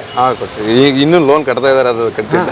ಇರಲಿ. ಹಾಂ, ಈಗ ಆಯ್ತಪ್ಪ, ಅಮ್ಮ ಬೇಗ ಡಿಸಿಷನ್ ತೊಗೊಳ್ಳಿಲ್ಲ, ಅವರಿಗೆ ಏನೇನಿತ್ತು ಹೆಂಗೆ ಬಂತು ಮಾಡ್ಕೊಂಡು ಬಂದರು. ಈಗ ನೀವೇನು ಮಾಡ್ತೀರಿ ಹೇಳಿ, ನಿಮ್ಮ ಜನ್ರೇಷನ್? ನಾವೇನಿಲ್ಲ ಸರ್, ಅವ್ರು ಹೇಳ್ಕೊಟ್ರೆ ಅಡುಗೆನ ನನ್ನ ಹೆಂಡತಿ ಕಲಿತಾ ಇದ್ದಾಳೆ. ಅದು ಕಲ್ತ್ರೆ ಸ್ವಲ್ಪ ಇನ್ನೊಂದು 5 ವರ್ಷ ಆದಮೇಲೆ ಅಮ್ಮ ಮನೆ ಕಟ್ಬಿಟ್ಟು ಊರಿಗೆ ಬಿಟ್ಬಿಡ್ತೀವಿ. ಅವ್ರ ಊರಲ್ಲಿರಲಿ, ನಾನು ನನ್ನ ಹೆಂಡತಿ ನಡ್ಸ್ಕೊಂಡು ಹೋಗ್ತೀವಿ ಇದನ್ನು. ದೊಡ್ಡ ಮಟ್ಟದಲ್ಲಿ ಏನಾದ್ರು ಮಾಡ್ಬೇಕಂತ ಇದೆಯಾ? ಇದು ದೊಡ್ಡ ಮಟ್ಟದಲ್ಲಿ ನೋಡ್ಬೇಕು ಸರ್. ಜನ ಇನ್ನೂ ದೊಡ್ಡ ಮಟ್ಟದಲ್ಲಿ ಬಂದು ಊಟ ಮಾಡ್ಕೊಂಡು ಹೋದರೆ, ನಾವು ಸ್ವಲ್ಪ ದುಡ್ಡು ಜೋಡಿಸ್ಕೊಂಡ್ರೆ ನೋಡೋಣ. ಯಾಕೆ ನಿಮ್ಮ ಹೋಟ್ಲಿಗೆ ಬರಬೇಕು ಅಂತ ಹೇಳ್ತೀರಿ ಜನನ? ಸರ್, ಟೇಸ್ಟ್ ಮಾಡಿ ನೋಡಿ. ದೋಸೆ ಆಗಲಿ, ನಿಮಗೆ ಪಲಾವ್ ಆಗಲಿ, ಚಿತ್ರಾನ್ನ ಆಗಲಿ, ನಿಮ್ಗೆ ಹೊರಗಡೆ ಹೋಟೆಲ್ ತಿಂದು ಫೀಲೇ ಬರಲ್ಲ, ಮನೇಲಿ ತಿಂದು ಫೀಲೇ ಬರುತ್ತೆ. ಮತ್ತು ಚಟ್ನಿಗೆಲ್ಲ ಬೇರೆ ಕಡೆ ಕಡಲೆ ಹಿಟ್ಗಳು ಜಾಸ್ತಿ ಮಿಕ್ಸ್ ಮಾಡ್ತಾರೆ, ನಾವು ಫುಲ್ ಕಾಯಿನೇ ಹಾಕೋದು, ಚೆನ್ನಾಗಿರುತ್ತೆ. ಮತ್ತು ಮನೆ ಊಟದ ಥರನೇ ಇರುತ್ತೆ. ನಿಮಗೇನು ಮನೆ ಊಟಕ್ಕೂ ಇಲ್ಗೂ ಡಿಫ್ರೆನ್ಸೇ ಗೊತ್ತಾಗಲ್ಲ, ಅಷ್ಟು ಚೆನ್ನಾಗಿರುತ್ತೆ. ಏನು ರೇಟು ಇದೆಲ್ಲ ಸರ್? ದೋಸೆ ಬಂದು 15 ರೂಪಾಯಿ, ಇಡ್ಲಿ 15. ಎಷ್ಟು? 15 ರೂಪಾಯಿ? 15 ರೂಪಾಯಿಗೆ ಒಂದು, ಇಡ್ಲಿನೂ ಅಷ್ಟೇ 15 ರೂಪಾಯಿಗೆ ಒಂದು. ಪಲಾವು ಬಂದು ಒಂದು ಫುಲ್ ಪ್ಲೇಟು 40 ರೂಪಾಯಿ, ಹಾಫ್ 30, ಚಿತ್ರಾನ್ನ 30. ಫಿಶ್ ಊಟ ಏನೇನು? ಫಿಶ್ ಊಟ ಬಂದು ಊಟ ಸಾಂಬಾರು ಇರುತ್ತೆ, ಆಮೇಲೆ ಬಾಂಗ್ಡ ಮತ್ತು ರೂಪ್ಚಂದ್ ಅಂತ ಮೀನು ಬರುತ್ತೆ, ತವಾ ಫ್ರೈ ಮಾಡ್ತೀವಿ. ಚಿಕನಲ್ಲಿ ಚಿಕನ್ ಗ್ರೇವಿ ಮತ್ತು ಚಿಕನ್ ಸಾರು. ಎಷ್ಟು? ತವಾ ಸ್ಲೈಸ್ ಬಂದು 50 ರೂಪಾಯಿ 40 ರೂಪಾಯಿ ಮಾಡ್ತೀವಿ. ಬಾಂಗ್ಡ ಸೈಜ್ ಮೇಲೆ 70-80 ತನಕ ಮಾಡ್ತೀವಿ. ಒಟ್ಟು ಒಂದು ಮೀನು ಊಟ ಮಾಡ್ಬೇಕಂದ್ರೆ ನಾನು ಎಷ್ಟಿಲ್ಲ? ಮೀನು ಊಟ ಮಾಡ್ಬೇಕಂದ್ರೆ ನಿಮ್ಗೊಂದು ಮೀನು, ಒಂದು ತವಾ ಫ್ರೈ, ಮುದ್ದೆ, ಚಪಾತಿ ಅಂತಂದ್ರೆ ನಿಮ್ಗೆ 80 ರೂಪಾಯಿ ಸಾಕು. 80 ರೂಪಾಯಿ. ಮತ್ತು ಕಾಂಬೋನೂ ಇದೆ ನಮ್ಮ ಹತ್ರ. 100 ರೂಪಾಯಿಗೆ ಒಂದು ತವಾ ಫ್ರೈ, ಒಂದು ಚಪಾತಿ, ಹಾಫ್ ರೈಸು ಮತ್ತು ಚಿಕನ್ ಸಿಗುತ್ತೆ. 100 ರೂಪಾಯಿಗೆ ಚಿಕನ್ ಸಿಗುತ್ತೆ. 100 ರೂಪಾಯಿ. 100 ರೂಪಾಯಿಗೆ ಫಿಶ್ ಊಟ ಮತ್ತು ಚಿಕನ್ 2 ಮಿಕ್ಸಲ್ಲಿ. ಓಕೆ. ಮಧ್ಯಾಹ್ನ ಎಲ್ಲಿದು ಅಡ್ರೆಸ್ಸು? ಇದು ಪೀಣ್ಯ ಸ್ಟೇಷನ್ ಪಕ್ಕನೇ, ಪೀಣ್ಯ ಪೊಲೀಸ್ ಸ್ಟೇಷನ್ ಪಕ್ಕ. ಪೀಣ್ಯ ಫಸ್ಟ್ ಸ್ಟೇಜ್ ಇಷ್ಟು ಹೇಳಿದ್ರೆ ಸಾಕು. ಸೊ ಇದರಿಂದ ನಿಮ್ದು ಶುರುವಾಗಿದ್ದು? ಹೌದು ಅಲ್ಲ, ಇದರಿಂದ ನನ್ನ ಜೀವನ ಶುರುವಾಗಿದ್ದು. ಓಕೆ. ಹಾಂ, ಇದನ್ನು ಪೆಟ್ಟಿ ಮಾಡ್ಸಕ್ಕೆ ಎಷ್ಟಾಯ್ತು ನಿಮಗೆ? ಚೆನ್ನಾಗಿದೆ ಇದು. ಇದು ಪೆಟ್ಟಿ ನಮ್ಮ ಅಣ್ಣ ಒಬ್ರು ಮಾಡಿಸಿದ್ದು, ಅವರು ಮಡಿಕೇರಿ ಅವರು. ಅವರು ಐಡಿಯಾ ಕೊಟ್ಟಿದ್ದು ನೋಡಿ ಮಾಡಿ ಎಲ್ಲ ಅವರೇನೆ ನನಗೆ ಐಡಿಯಾ ಮಾಡಿ ಮಾಡಿಸು ಜ್ಯೋತಿ, ಈ ತರ ಚೆನ್ನಾಗಿದೆ, ಮಾಡಿಸ್ಕೊ ಆಗುತ್ತೆ ಅಂತೇಳಿ ನಂಗೆ ತುಂಬಾ ಇದು ಮಾಡಿ ಅವರೇ ಇದು ಮಾಡ್ಕೊಟ್ಟಿದ್ದು. ಇದಕ್ಕೆಲ್ಲ ನಾನು ಇವಾಗೆಲ್ಲ ಸ್ವಲ್ಪ ಇದು ಮಾಡಿಸ್ಕೊಂಡಿದ್ದೀನಿ. ಈ ಪೆಟ್ಟಿ ಐಡಿಯಾ ಕೊಟ್ಟಿದ್ದು ಅವರು. ಮಕ್ಕಳನ್ನಿಲ್ಲೇ ಕರ್ಕೊಂಡ್ಬರ್ತಿದ್ದೀರಾ ಈ ಅಂಗಡಿಗೆ ನೀವು ವ್ಯಾಪಾರ ಮಾಡೋ ಮುಂದೆ? ಈಗೊಂದು ವರ್ಷ ಅಲ್ವಾ ಬರೋರು. ಈಗ 1 ವರ್ಷ 1-2 ವರ್ಷ ಆಯ್ತಲ್ವಾ ಈ ಅಂಗಡಿ ಶುರು ಮಾಡಿ. ಮಗ ಹೇಳ್ತಿದ್ರು ಇನ್ನ ಬೇಗ ಶುರು ಮಾಡಿದ್ರೆ ನಮ್ಮಮ್ಮ ಇನ್ನ ಚೆನ್ನಾಗಿತ್ತು ಅಂತ. ಏನ್ ಹೇಳ್ತೀರಿ ಅದಕ್ಕೆ ನೀವು? ನನ್ಗೆ ಅವಾಗ ಅವನು ಸಪೋರ್ಟ್ ಮಾಡಿದಿದ್ರೆ, ಬೇಗ ಶುರು ಮಾಡಿದ್ರೆ ಚೆನ್ನಾಗಿರ್ತಿತ್ತು ಅಂತ ನಾನು ಹೇಳ್ತೀನಿ. ಹಂಗೆ ಅವಾಗ ಅವ್ರು ನನಗೆ ಸಪೋರ್ಟ್ ಮಾಡ್ಬೇಕಾಗಿತ್ತು. ಅಮ್ಮ ಆಯ್ತು ಮಾಡೋಣ ಅಂತ. ಅವಾಗ ಅವರು ಮೈಂಡ್ ಇದ್ದಿದ್ದು ಕಾರು. ಏನ್ ದುಡಿಲಿ ಅಂತ ಕೊಡ್ಸಿದ್ರ? ಇದರಲ್ಲೇ ಟೀಮ್ ಮಾಡ್ಕೊಂಡು ನೀವು ಕಾರ್ ಕೊಡ್ಸಿದಿರಿ ಮಗನಿಗೆ? ಟೀ ಮಾಡ್ಕೊಂಡಲ್ಲ, ಕೆಲಸ ಮಾಡಿದ್ರು. ಕಾಫಿ ಟೀ ಮಾಡಿ ಕೊಟ್ಟು ಕೆಲಸ ಮಾಡ್ಕೊಂಡೆ ನಾನು ಅವನಿಗೆ ಕಾರು ಇದು ಕೊಡ್ತೀನಿ. ದುಡಿತಾನೆ ಅಂದ್ರೆ ನಮ್ಮ ಕಷ್ಟನೂ ಸ್ವಲ್ಪ ಇದಾಗುತ್ತೆ. ಬೆಂಗಳೂರಿಗೆ ಬಂದಿದ್ದಕ್ಕೂ ನಾವು ಸ್ವಲ್ಪ ಇದಾಗುತ್ತೀವಿ ಅಂತ ನಾನು ಏನು ಆಸೆ ಅಮ್ಮ ನಿಮ್ಮ ಮಗನಿಗೆ ಕಾರ್ ಕೊಡ್ಸಿದ್ರಿ? ಏನು ಹೆಂಗಿತ್ತು ಮೊದಲನೇ ಕಾರು ತಂದಾಗ? ತುಂಬಾ ಖುಷಿ ಅನ್ನಿಸ್ತು. ಏನೋ ನನ್ನ ಮಗ ದುಡಿತಾನೆ, ಇದು ಮಾಡ್ತಾನೆ, ಕಷ್ಟಪಡ್ತಾನೆ, ನೋಡೋಣ ಚೆನ್ನಾಗಿ ಆಗ್ತಾನೆ ಅಂತ ತುಂಬಾ ಇದಿತ್ತು ನನಗೆ. ಕಾರ್ ಕೊಡಿಸ್ದಾಗ ಒಂದೇನೋ ಬಾರಿ ಹೋಗಿ ಅದು ಕಾರು ಇದು ಎಳಿವಾಗ ತುಂಬಾ ಕಣ್ಣಲ್ಲಿ ನೀರು ಬಂತು. ನಾವು ಕಷ್ಟಪಟ್ಟಿದ್ಕು ಒಂದು ಇದಾಗ ತಗೊಳ್ತಾ ಇದೀವಲ್ಲ ಅಂತ. ಓಕೆ. ಅಲ್ಲಮ್ಮ, ದೊಡ್ಡ ಅಚೀವ್ಮೆಂಟ್ ಅಮ್ಮ ಅದು ಒಂದು ಲೈಫಲ್ಲಿ. ಒಂದು ಹೆಣ್ಮಗಳು ಹಿಂಗೆ ಕೆಲಸ ಮಾಡಿ ಅದರಲ್ಲಿ ಸ್ವಲ್ಪ ದುಡ್ಡು ಉಳಿಸಿ ದುಡ್ಡು ಲೋನ್ ಹಾಕ್ಸಿ ಸ್ವಲ್ಪ ಅಲ್ಲಿ ಇಲ್ಲಿ ಅಡ್ಜಸ್ಟ್ ಮಾಡಿ ಅವನಿಗೆ ಕಾರ್ ಕೊಡಿಸುವಾಗ ನಾವು ಅಷ್ಟೇ ಕಷ್ಟ ಇದು ಮಾಡಿದ್ದೀವಿ. ಓಕೆ ಹಾ ಊರಿಗೆ ಹೋಗಿದ್ರಿ ಕಾರ್ ತಗೊಂಡ? ಓ ಹಾ ಹಬ್ಬ ಹುಣ್ಣಿಮೆ ಹೆಂಗಿತ್ತು ಅಲ್ಲಿ ರಿಯಾಕ್ಷನ್? ಚೆನ್ನಾಗಿತ್ತು. ದೊಡ್ಡ ಕಾರ್ ತಗೊಂಡಿದ್ದಾನೆ, ಚೆನ್ನಾಗಿದೆ, ಚೆನ್ನಾಗಿ ಆಗಿದ್ದಾರೆ ಇವಾಗ ಅನ್ನೋದು ತುಂಬಾ ಇತ್ತು ಅವ್ರು. ಹಾ ಅಲ್ಲ ಆಡ್ಕೊಂಡವ್ರು ಇರ್ತಾರೆ ಮೊದಲು. ಹೌದು, ಆಡ್ಕೊಂಡವರು ಇರ್ತಾರೆ. ಅದು ಇವತ್ತಿಗೂ ಇದಾರೆ, ಅವ್ರಿಗೆಲ್ಲ ಏನು ಮಾಡಕ್ಕಾಗಲ್ಲ ಅಂತ. ಹಾ ಅದು ಇವತ್ತಿಗೂ ಇರ್ತಾರೆ. ಆಡ್ಕೊಳ್ಳೋರು ಹತ್ರ ಎಲ್ಲ ನಾವ್ ಇದ್ ಮಾಡಕ್ಕೆ ಆಗಲ್ಲ. ಹಾ ನಮ್ದೇನು ಅಂದ್ರೆ ಮಾಡ್ಬೇಕು. ಹಾ ಓಕೆ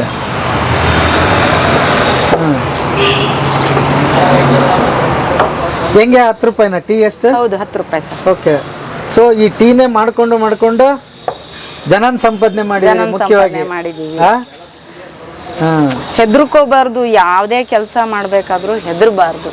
ಅದನ್ನ ನಾವು ಮಾಡ್ತೀವಿ ಅನ್ನೋದು ನಮ್ಗಿರ್ಬೇಕು. ಕಾಫಿ ಕುಡಿದ್ರೆ ಥ್ಯಾಂಕ್ ಯು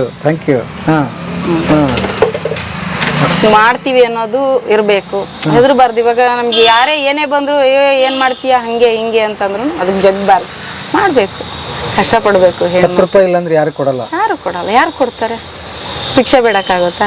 ಇವ್ರಿಗೇನು ಚೆನ್ನಾಗಿದ್ದಾರೆ ಮಾಡಿ ಅಂತಾರೆ. ಏನಾಗಿದೆ, ಚೆನ್ನಾಗಿದಾರಲ್ಲ, ಕೈ ಕಾಲು ಚೆನ್ನಾಗಿಲ್ದೆ ಇರೋರಾದ್ರೆ ಅವ್ರು ಭಿಕ್ಷೆ ಬೇಡಿದ್ರು ಯಾರ್ದೊಂದು ಅರ್ಥ ಇರುತ್ತೆ. ಆದ್ರೆ ನಾವೆಲ್ಲ ಚೆನ್ನಾಗಿದ್ದು ದುಡಿಬೇಕು, ಕಷ್ಟಪಡ್ಬೇಕು ಅನ್ನೋದು. ಒಂದಲ್ಲ ಒಂದಿನ ದೇವ್ರು ಕಂಡು ಬಿಡ್ತಾರೆ, ಚೆನ್ನಾಗಿರ್ತೀವಿ ಅಲ್ವಾ. ಮದುವೆ ಯಾವಾಗ ಮಾಡಿದ್ರಿ ಮಗನಿಗೆ? ಮಗನಿಗೆ 2 ಮಕ್ಳಿಗೂ ಮದುವೆ ಆಗಿದೆ. 2 ಮಕ್ಳಿಗೂ ಮದುವೆ ಆಗಿದ್ದಾರೆ. ದೊಡ್ಡ ಮಗ ಸೊಸೆ 2 ಮಕ್ಳಿದೆ, 2 ಹೆಣ್ಮಕ್ಳು. ಇವನ್ಗೂ ಮದುವೆ ಮಾಡಿದೀನಿ. ಇವನಿಗೂ ಒಂದು ಗಂಡು ಮಗು ಇದೆ. ಏನ್ ಮಾಡ್ತಾರೆ ದೊಡ್ಡ ಮಗ ಕ್ಯಾಮ್ರಾಮನ್, ವಿಡಿಯೋಗ್ರಾಫರ್. ಹೌದಾ? ಓಕೆ. ದೊಡ್ಡ ಮಗ ವಿಡಿಯೋಗ್ರಾಫರ್. ಚೆನ್ನಾಗಿದ್ದಾರೆ. ಅವರು ಎಲ್ಲ ಚೆನ್ನಾಗಿದೆ. ಮಗ ಸೊಸೆ, ನಾನು ಸೊಸೆ ಥರ ಯಾರು ನೋಡಲ್ಲ, ಮಕ್ಕಳ ಥರ ಟ್ರೀಟ್ ಮಾಡ್ತೀವಿ. ಅವರು ನನ್ನನ್ನು ಅಷ್ಟೇ ಚೆನ್ನಾಗಿ ನೋಡ್ಕೊಂತಾರೆ. ಹಂಗೆಲ್ಲ ಹೊಂದಾಣಿಕೆ ಇದ್ರೆ ಹಿಂಗೆಲ್ಲ ಇರೋಕ್ಕೆ ಸಾಧ್ಯ ಇಲ್ಲ. ಕಿತ್ತಾಟ ಬಂದರೆ ಯಾವುದೂ ಮಾಡೋಕ್ಕಾಗಲ್ವಲ್ಲ. ಈಗ ಅವ್ರು ಬಂದು ಇಲ್ಲಿ ಇದು ಮಾಡ್ತಿದ್ರ, ನನಗೆ ಸಪೋರ್ಟು, ನಾನು ಅವ್ರಿಗೆ ಸಪೋರ್ಟ್ ಮಾಡಲೇಬೇಕು. ಮುಂದೆ ಏನಿದೆ ಅಮ್ಮ ಕನಸು? ಏನಿಲ್ಲ, ಈ ಹೋಟ್ಲೇ ಕಂಟಿನ್ಯೂ ಮಾಡ್ಕೋಬೇಕು. ಅಂಗಡಿ ಇನ್ನೂ ಇಂಪ್ರೂವ್ ಮಾಡ್ಕೋಬೇಕು ಅಂತ ಆಸೆ. ಹೋಟ್ಲನ್ನ ಮಗಂಗೆ ಸೊಸೆಗೆ ಇದು ಮಾಡಿಕೊಟ್ಟು ಅಂಗಡಿನ ನಾನು ಟೀ ಅಂಗಡಿನ ತುಂಬ ಚೆನ್ನಾಗಿ ಮಾಡ್ಕೋಬೇಕು ಅಂತ ಆಸೆ. ಇದು ಆಗೋವರೆಗೂ ಚೆನ್ನಾಗಿ ಮಾಡಿಕೊಂಡು ವ್ಯಾಪಾರ ಮಾಡಬೇಕು. ಆಮೇಲೆ ಒಂದು 5 ವರ್ಷ ಆದ್ಮೇಲೆ ಊರ ಕಡೆ ಹೋಗಿ ಸೆಟ್ಲ್ ಆಗಬೇಕು. ಊರಿಗೆ ಹೋಗ್ಲೇಬೇಕಲ್ವಾ, ಪೂರ್ತಿ ಇದಾದ್ಮೇಲೆ ಹೋಗ್ಬಾರ್ದು, ಒಂಚೂರು ಚೆನ್ನಾಗಿದ್ದಂಗೆ ಹೋಗು ಸೆಟ್ಲ್. ಕಣ್ಣಲ್ಲಿ ನೀರು ಮೇಲೇನೆ ಇದೆ. ಆನಂದದ ಕಣ್ಣೀರ, ದುಃಖದ ಕಣ್ಣೀರ? ಎರಡೂ ಇದೆ.